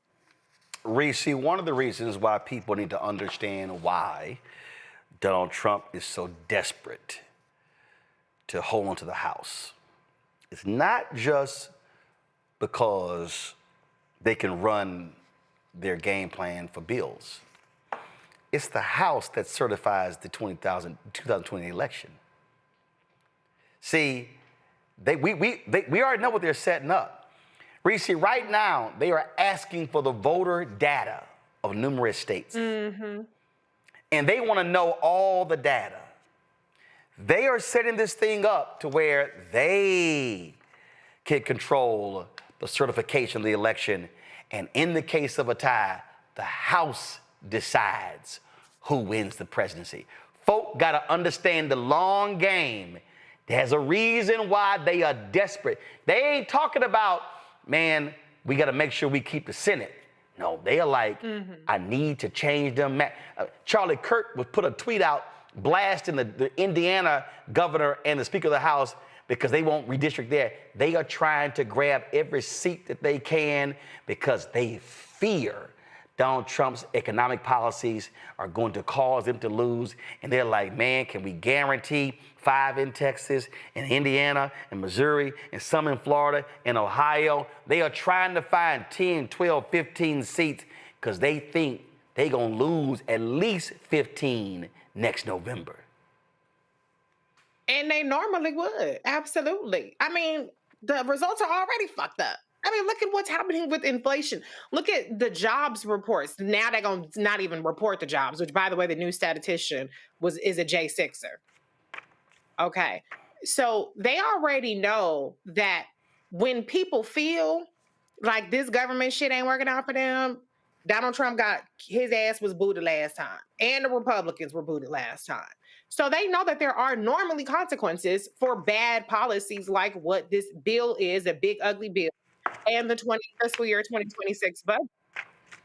The question is, does their version of the world exist in which they think that they can gerrymander and they can count on Latinos to stick with them, despite the fact that they folks, I know they're not monolithic, but that Latinos are getting their N-word wake-up call, that they're getting racial profile, and the good ones is finding their ass detained by, bye, see you later, or mistakenly deported, or in detainment camps dying. They're banking that them Latinos are still going to be like, well, I'm still close enough to whiteness where I'm going to stick with the Republicans. Or does the world in which Dr. Carr, bless you, Dr. Carr, I hope you're right, that this comes to a head to what you're talking about. Which one exists? That's the question I don't have the answer to. So far, the evidence has pointed to the world that Republicans believe that we live in, where disinformation and gerrymandering will solidify their rule long enough to keep cheating, lying, and stealing to stay in power. I genuinely don't know which one it is, but what I do know is that these policies are so bad that it's going to be inescapable for the vast majority of Americans. And there are going to be tens of millions of more people who have some kind of incentive, life or death incentive, to get out there and vote. The question is whether they do it or not. And that's the point, Greg. And they want us, they want black people to be so frustrated, so upset, have so much discontent and so much anger that we don't vote. They want us turning. And see, when I call out black state reps, I'm actually trying to call them up. I ain't trying to call them out. I'm trying to call them up. I'm trying to fortify them, because what I need them to understand, when they fight, folks say, oh, you fighting for us. Now then they say, how can I get in the fight? But when people see folk capitulate, then their shoulders slump. See, folk don't mind losing a fight when you fight back. What people hate, Greg, is to see you lose a fight and you never swung one time.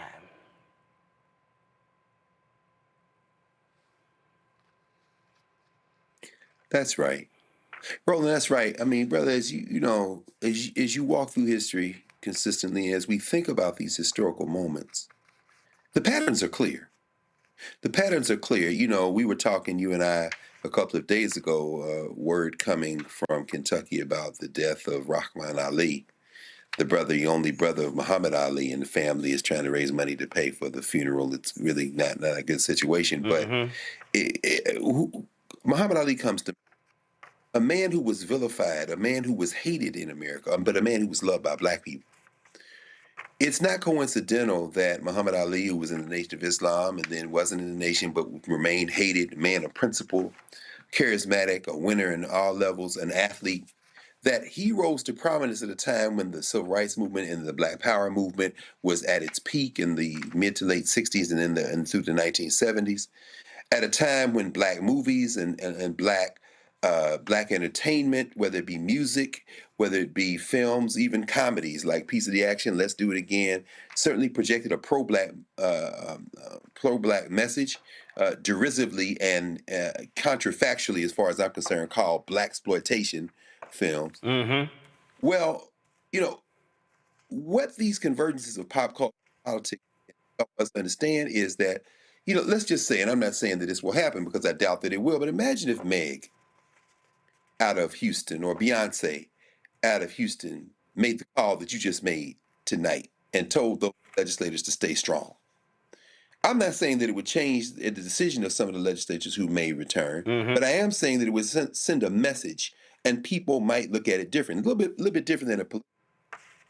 I think that in an age, a heroic age, symbols do matter. The governor of Maryland, for example, has said, you're not coming to Maryland and federalizing the National Guard with my permission, sir. And guess what happened? The mayor of Chicago, hold on. Guess what happened, Greg? Greg, hold on. Greg, I know there's a delay. Greg, hold on. There's a delay there, so hold on. And guess what happened today? Trump was going off in the Oval Office on Governor Wes Moore, because Wes Moore went on Fox News, he went on CNN, he went everywhere, and he said, unlike you, I put the uniform on. And then he's coming out, oh, he's not qualified to be POTUS. because he's scared of that black man. Greg, go ahead.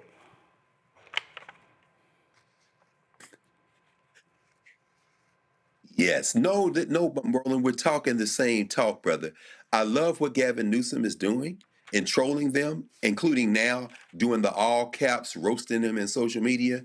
But when you see black women and men do it, he hates Jasmine Crockett. Some of this is get her out of Congress. 100% true. See, the governors now, I'm not just talking about Pritzker and yeah, I'm talking about what Wes Moore did exactly, and the mayors. You see, Mamdani wins this race in New York.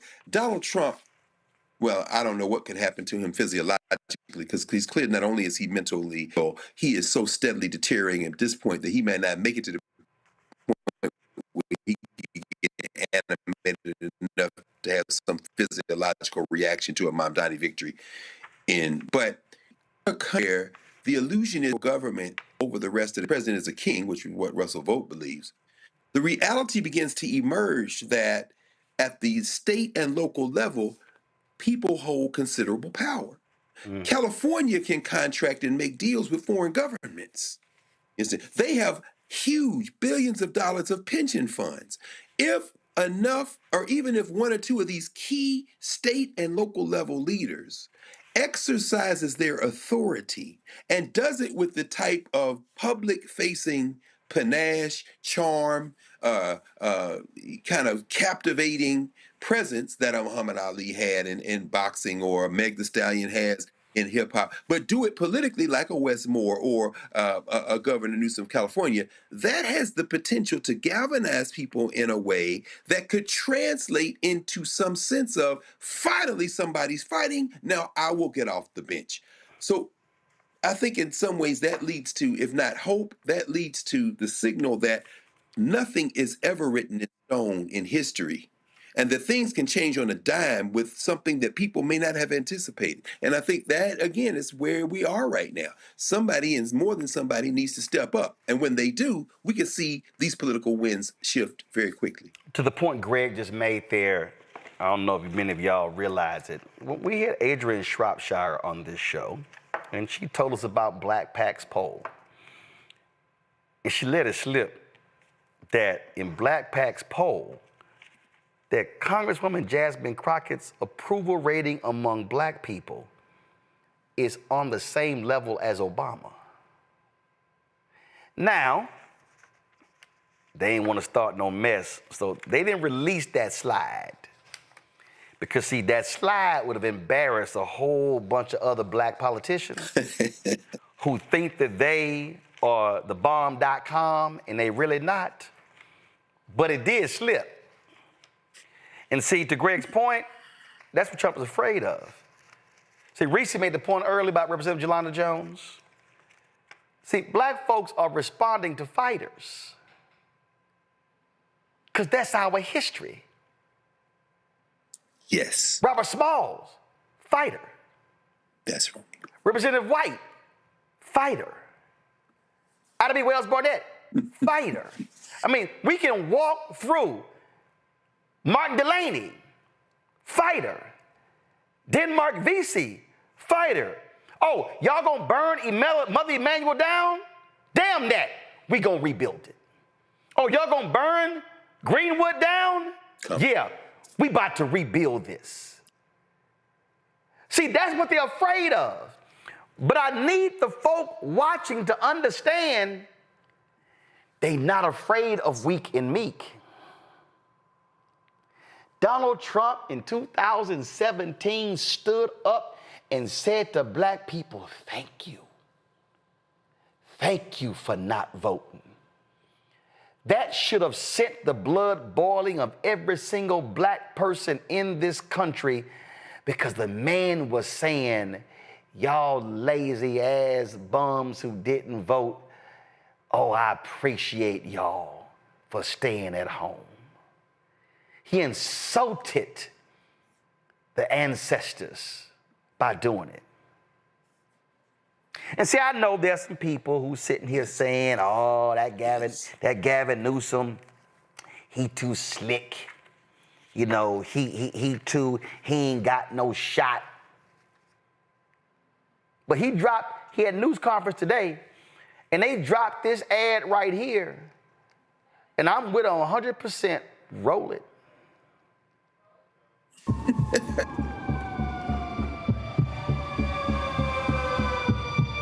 It is a 5-alarm fire for democracy in the United States of America. Donald Trump, who's trying to light a torch on democracy, continue to try to rig the election. His agenda is failing. This presidency is failing. He knows the headwinds in a midterm. Now he's dialing up for seats. He called Greg Abbott, who doesn't have the courage, doesn't have the conscience, and he has rolled over and he said, yes, sir, and. So we have got to step up. We tried to play by a higher set of standards and rules with our independent redistricting, and we believe in that. We are talking about emergency measures to respond to what's happening in Texas, and we will nullify what happens in Texas. We will pick up 5 seats with the consent of the people, and that's the difference between the approach we're taking and the approach they're taking. There are no rules for Donald Trump. And this is a serious moment in American history. And so we are here to meet this moment head on. We will not be complicit. See, that's how you got to respond. See, that's how, see, you got to let them know. You want to swing, Reese? Let's swing. Batter up. I know that's right. I support this version of Gavin Newsom. I didn't support him sitting down with Charlie Kirk and Steve Bannon and all them other people. But he got with the program. He realized, okay, this is a different ballgame that we dealing with, and it's not going to be winning over the MAGA-lites. They are a lost cause. And so I'll tip my hat. I give credit where credit is due. I'll tip my hat to what Governor Newsom is doing. He's out there trying to move the needle because the polling right now is not on his side when it comes to this independent commission. But unlike what Democrats normally do, which is be like, well, the polls say that they're not with it. Well, the focus group say they're not with it. Let's just change course. He's like, no, we're going to change minds. Republicans do that all the time. And that's about damn time that Democrats are figuring out that you got to start changing some minds from Democrats. Fuck the MAGA people. Get the Democrats to be like, look, if the Republicans don't get all the seats, we need to get all the seats we can over here. So this is exactly what we need to be doing. And I'm glad to see that he's not just saying, well, we have an independent commission. What can we do? Governor Kathy Hochul is saying the same thing. Like, look, our Constitution, maybe we got to change that shit. We already gerrymandered here in Maryland, so they ain't really too much for Governor Moore to do. But No. You can pick up 1 or 2 in Maryland. Okay, yeah, we can pick up 1 or 2, but I'm just saying that I was going to say that what else he's doing is he's pushing back on this whole National Guard activation, as so many people in the mainstream media are trying to normalize. Well, what is the problem with bringing out people just to patrol the subway? Including some white progressives. Including white progressives and the black conservatives or whoever those situation may be. And so we're seeing Democrats finally waking up to the fact that you have to win the narrative war. You have to push back. You have to activate the different levers that we have where we are in power to try to counter some of this stuff. But Roland, one point I did want to ask you about is, we talk so much about fighting and blood, sweat, and tears, and yet we see that Republicans get these gains without busting a grape. They fund think tanks. They fund all kinds of PACs. They fund universities. They fund every kind of organization under the sun. They lay out the plan. They stay on message. They execute. I'm curious to see, as the great work that you do here, you have the statistics in terms of how you moved up in the YouTube rankings. I think you're top 50, top 20, 40, whatever the top 40, number 40. Top 40, okay. Where have you seen him? If you can tell us. No. Okay. Because I was going to say, the problem is on our side, we always got to do shit the hard way. As opposed to people being willing to invest in those that have credibility, those that already have an infrastructure, which Black Star Network does. And invest in these apparatuses. I figured I would ask. No. Now, I've had a couple of people text, hey, well, I'm like, right? And see, here's the crazy thing that just trips me out. When you talk about that YouTube list, Go through it. Ain't no other of the black people on the list is one black conservative dude, and I think, frankly, first of all, I think his numbers are bullshit. I straight up, because you can't tell me you got a total of 805 videos on YouTube. We got 23,000 videos on YouTube, and then you're in the top 40, and you only have 15,000 Instagram followers. You only have 10,000 Twitter followers, and you only have 100,000 TikTok followers, but you in the top 30 on YouTube. Yeah, I ain't buying them numbers. That sounds like some Carlos Watson shit to me, but that's another story. But to your point, and I ain't gonna say the name, but you got one billionaire, multi-billionaire progressive, and a staffer said they scared. Yeah, she got. You know, I love watching the show Billions. Mm-hmm. And I was rewatching the other day. I went back. I don't know why I decided to go back and just watch the beginning of Billions. And I said, and I literally forgot why Bobby Axelrod and the U.S. Attorney, I forgot why they clashed. And so, like, in the first 2 episodes, Bobby, the billionaire, was gonna buy an $80 million house on the beach. And the U.S. Attorney said how bad it's gonna look, and told him, don't you buy the house. And then they went to Bobby and said, Bobby, it ain't gonna look good, you buying the house. You shouldn't buy the house. And then Bobby decided he wasn't gonna buy the house. And then the U.S. Attorney, played by Paul Giamatti, said to him, yeah, don't you buy that house. and Bobby said, you know, what's the point of having fuck you money if you never say fuck you? Here's the problem to your point, Reese.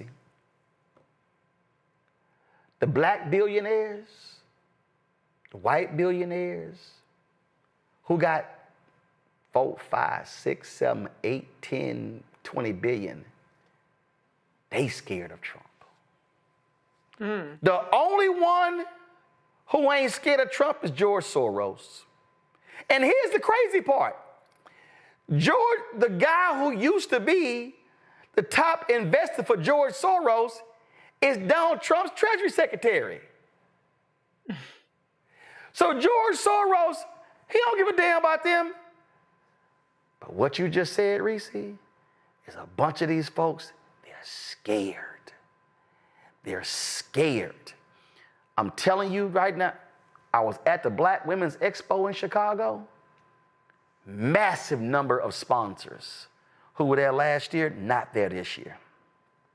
Mm-hmm. They came to Mary Green and said, could you take black out of the Black Women's Expo and just call it the Women's Expo? Straight up. Companies are scared. Greg made the point earlier, Harvard buckling.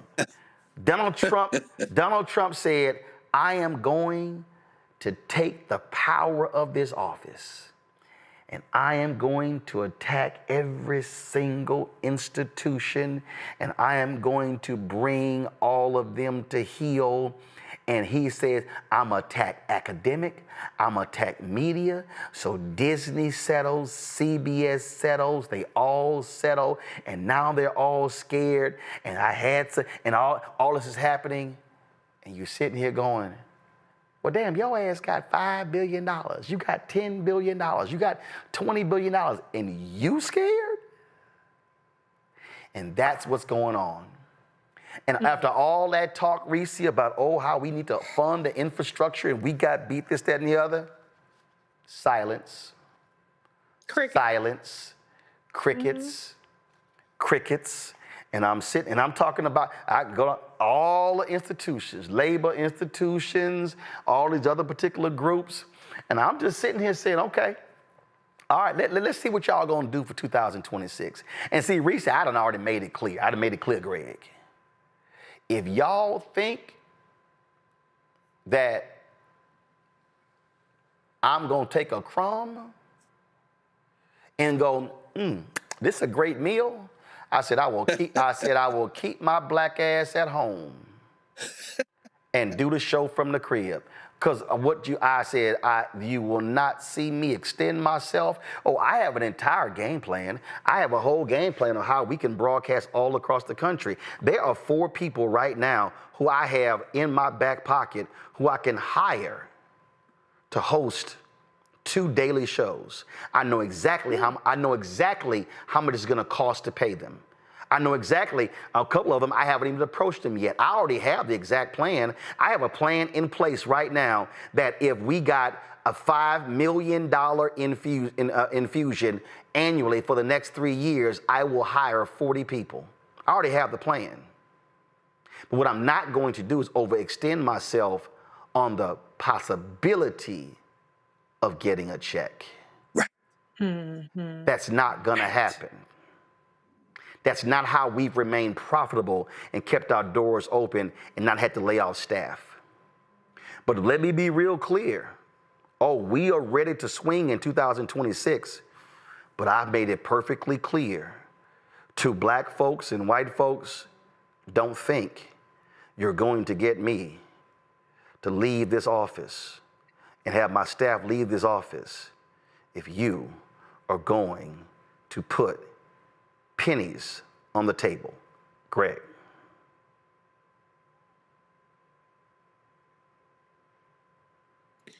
I mean, Roland, you just laid it out, brother. I think, and it's interesting, and I've said this before, the day after the 2016 election, when I was still responsible for the College of Arts and Sciences freshman seminar at Howard, we devoted our regular noon to 1 p.m. hour with over 1,000 first-year students at Howard. We opened the doors of Cranston Auditorium and invited everyone in to have an open conversation about what had happened, because this is a bunch of 18, 19-year-olds who had never been through something like this.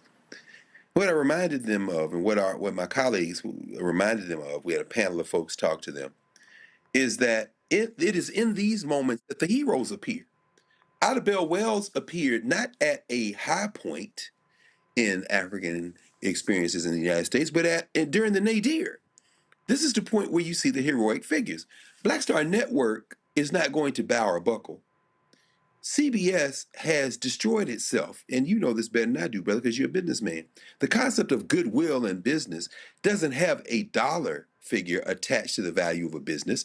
It is the intangible character of the business that translates into value when you can rely on it. Ain't nobody checking for CBS now. What you did to yourself through 60 Minutes, look at ABC. It starts with George Stephanopoulos and a little bit of payment, and then it continues and trends forward. When you call yourself appeasing and bowing down by what you did to Stephen Colbert's CBS, and then you've got this religious zealotous clown, Brendan Carr, at the FCC, who's not satisfied. You got them, as you mentioned at the beginning of the show, trying to swap out the PBS, this right-wing online curriculum development business. At the end of the day, the Black Star Network's strength is in its truth-telling capacity. As these things continue worse before they get better, more and more people will look to those places that they can rely on to tell the truth. Donald Trump was called the best friend by the person who's a convicted child rapist. He's my best friend. He's my best friend for 10 years. His henchwoman, who participated in these sex crimes, is now been moved to a minimum security prison, and clearly that they're lining it up for her in exchange for not opening her mouth to walk at some point. But one thing is clear. If you're going to report this in some kind of both-sidism, some kind of bizarre propping up of a madman, a convicted felon who fomented the worst case of violence in the history of Washington, D.C. on January the 6th, 2021, then you've lost all credibility. You call a spade. You tell the truth as you see it. You surround yourself with truth tellers and continue to ply forward. You don't have to worry about having to do the show from the crib. Because guess what? That's the thing where people say, if you touch this one, we've got something for you. This is a heroic age. And when we back, finally, however long that period is in the future, when we look back, we will see that the Black Star Network will be among those entities that rose to the occasion. And that's how you determine how you win. You don't determine how you win by who doesn't think you can win and makes deals. You determine who wins by who tells the truth and who is consistent. And that's how you move forward. The other day, a friend of mine out of New York, prophetess Etna Johnson Sneed, I was talking to her, and she said, Roland, let me be clear, touch not my anointed. She said, when you know you are doing what God's will is, she said, I dare those to try to come after you because they're touching one of God's anointed. And see, there are a lot of our people who are afraid. Y'all, at the top of this show, y'all heard me vigorously push and prod and challenge my frat brother, Ron Reynolds, the chair emeritus of Texas Black Legislative Caucus.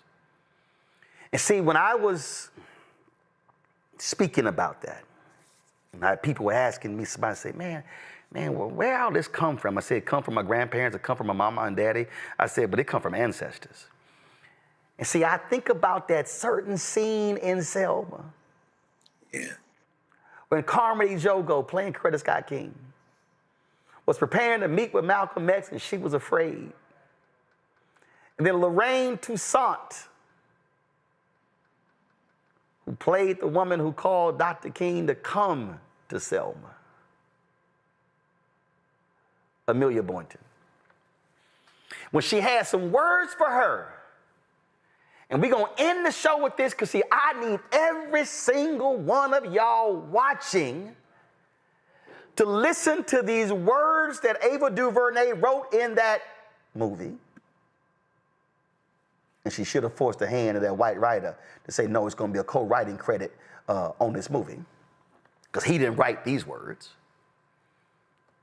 I need everybody who's scared. I need everybody who's afraid. I need everybody who's unsure. I need everybody who's like, I don't know, man, I ain't like you. I don't know. I need you to listen to this because these words, and I was this way before the movie, but these are the words that resonate in my soul every single day. It causes me and others to say, no, we ain't backing down from this fight. I need y'all to listen to this.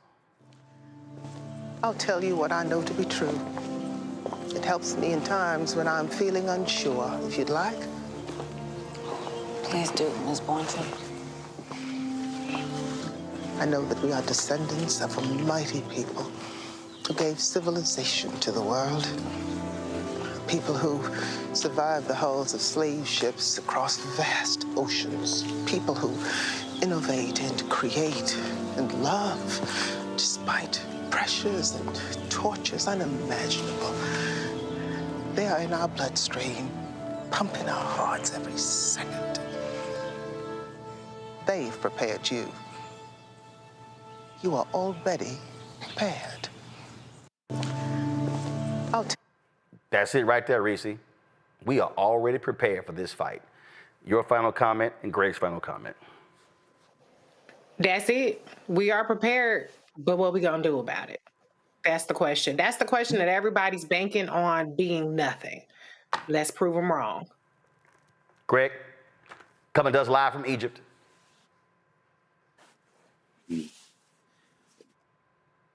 I echo Roland, and that's why I'm here. That's why I'm here with about 130 people from all over the United States and from the continent of Africa.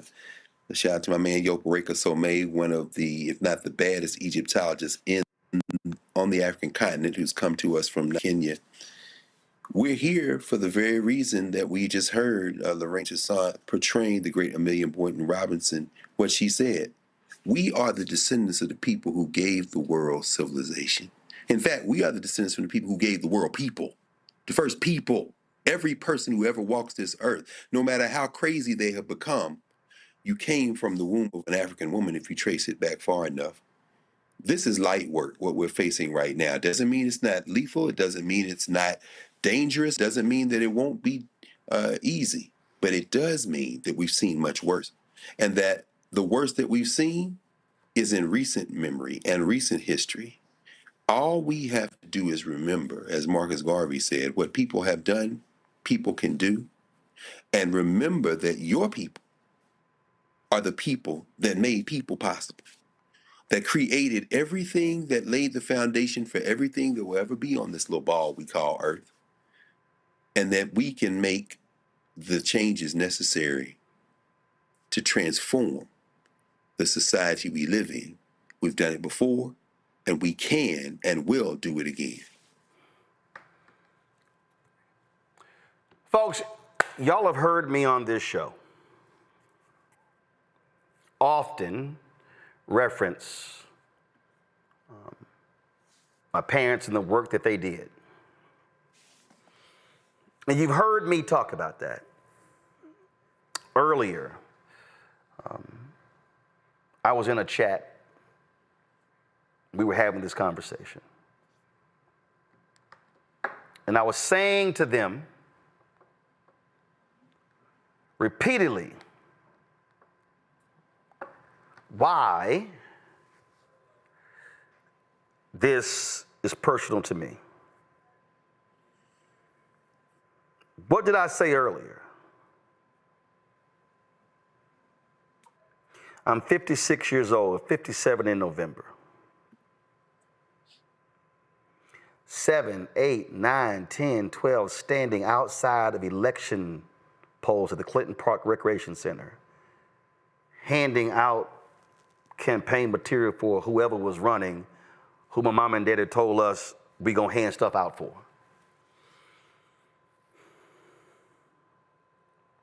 I remember when my mama was one of the 3 citywide co-chairs of the Metropolitan Organization, a multi-faith organization in Houston.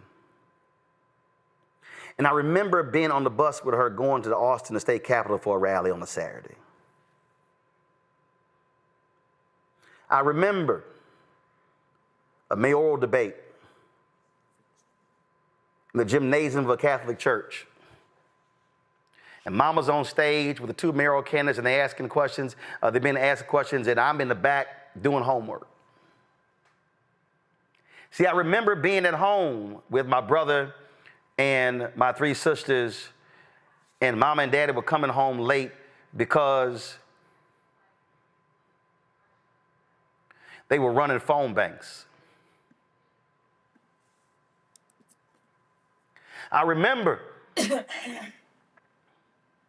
being a child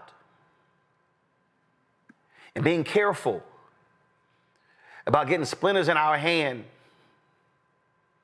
from unloading campaign signs in the back of a wagon. So I need you to understand that for me, this battle is not about what makes me feel good or what makes my brother, my sister feel good. I need black people to understand that whether we are in Texas or North Carolina or Georgia or Alabama or Mississippi or Arkansas or Louisiana or Illinois or Missouri or Michigan or Wisconsin or California, in any of these states, that literally what we are doing right now has an impact on a black child that is yet to be born.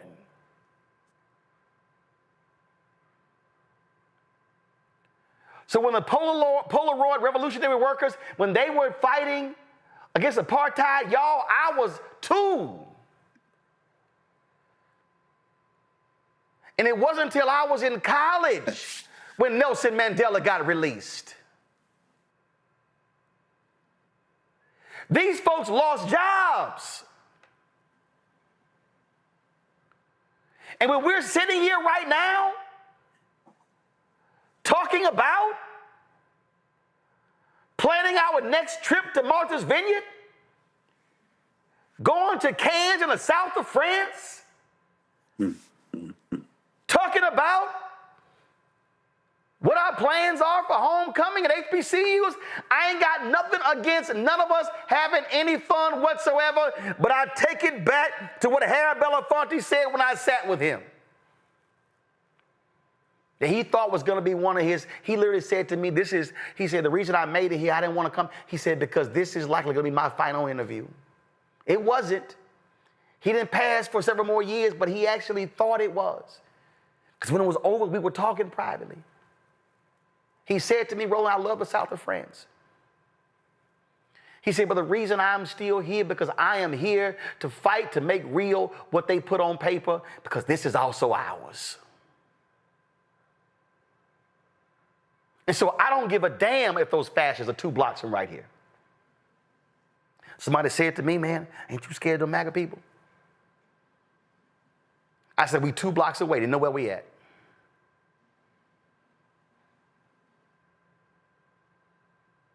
When I think back to that picture of that sister, when they had them bayonets, and she just moved that bayonet out the way. There's got to be something that black folks today give a damn about that is so real, that is so potent, that is so powerful, that they say, you know what, I got to block all that crap out because I got to fight for somebody I don't even know. I am a student of history, and I'm telling y'all what we are looking at right now is no different than what happened after Reconstruction in 1877. Don't take my word for it. Go do the work.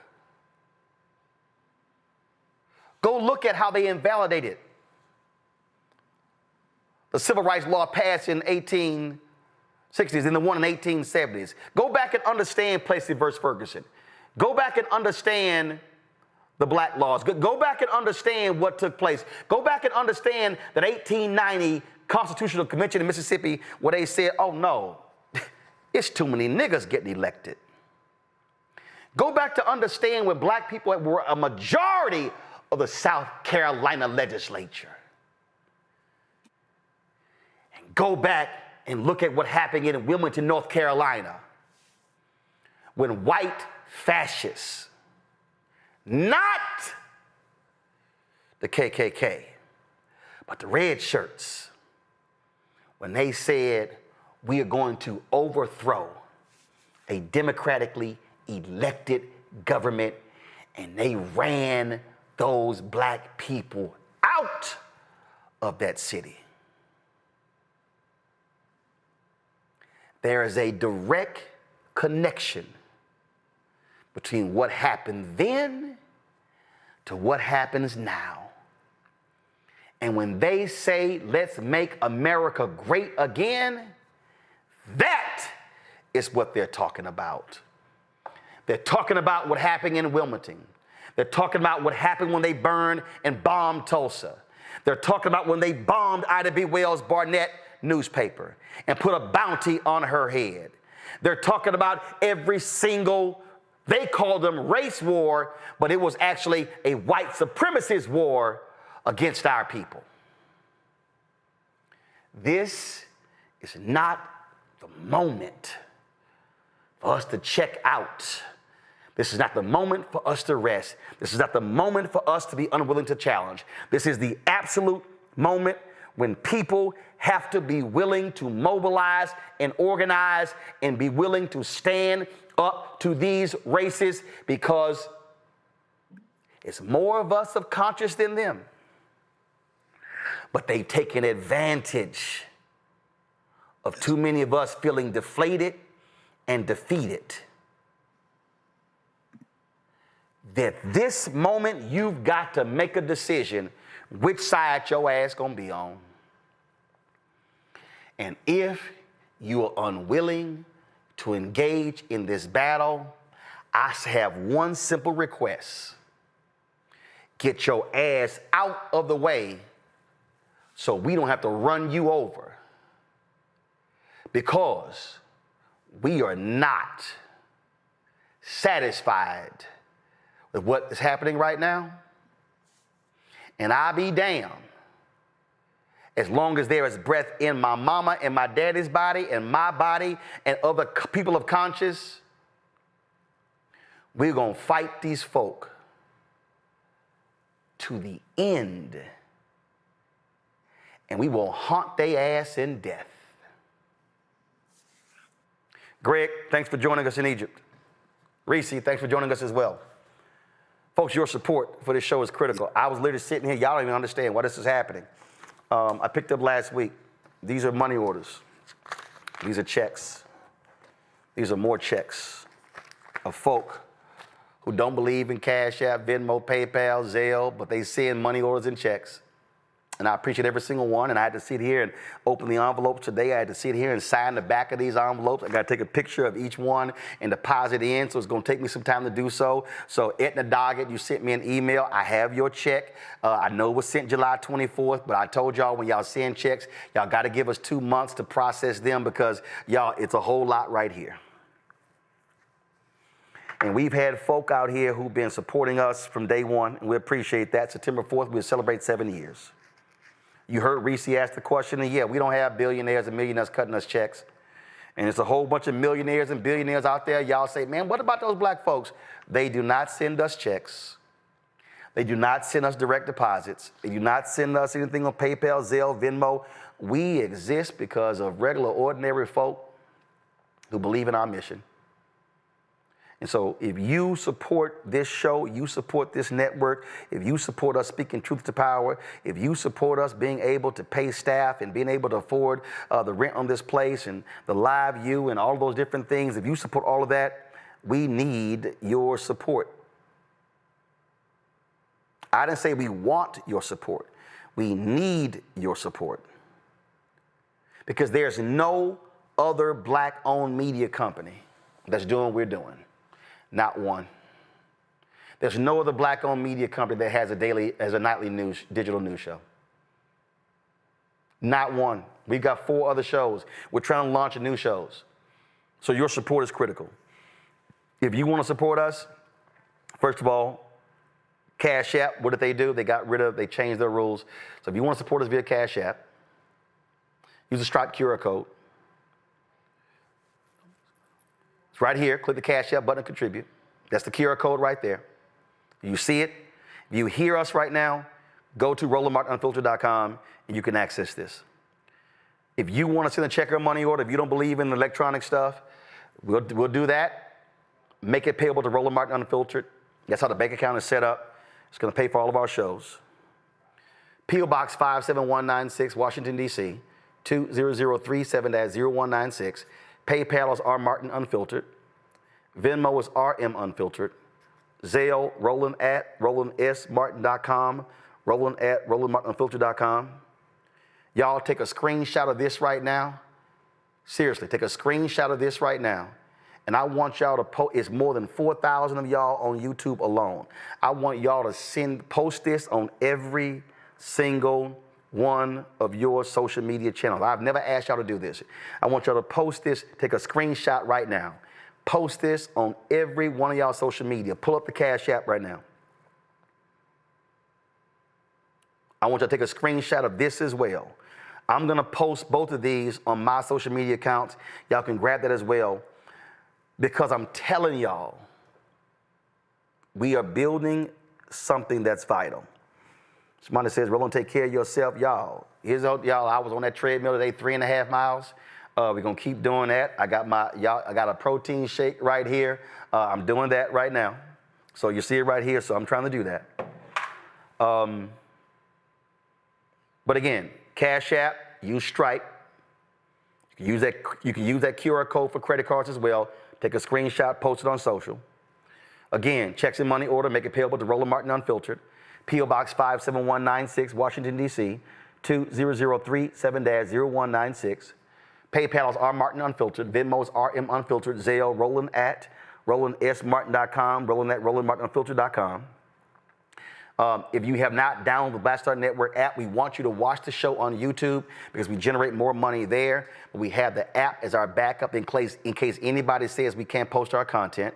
So download Black Star Network app on your iPhone, your Android phone, your Android TV, Apple TV, Roku, Amazon Fire TV, Xbox One, Samsung Smart TV. We want you to, of course, Get my book, White Fear, How the Browning of America is Making White Folks Lose Their Mind. Every dollar of that book goes into the show. You can get the audio version on Audible. I read it. Get that.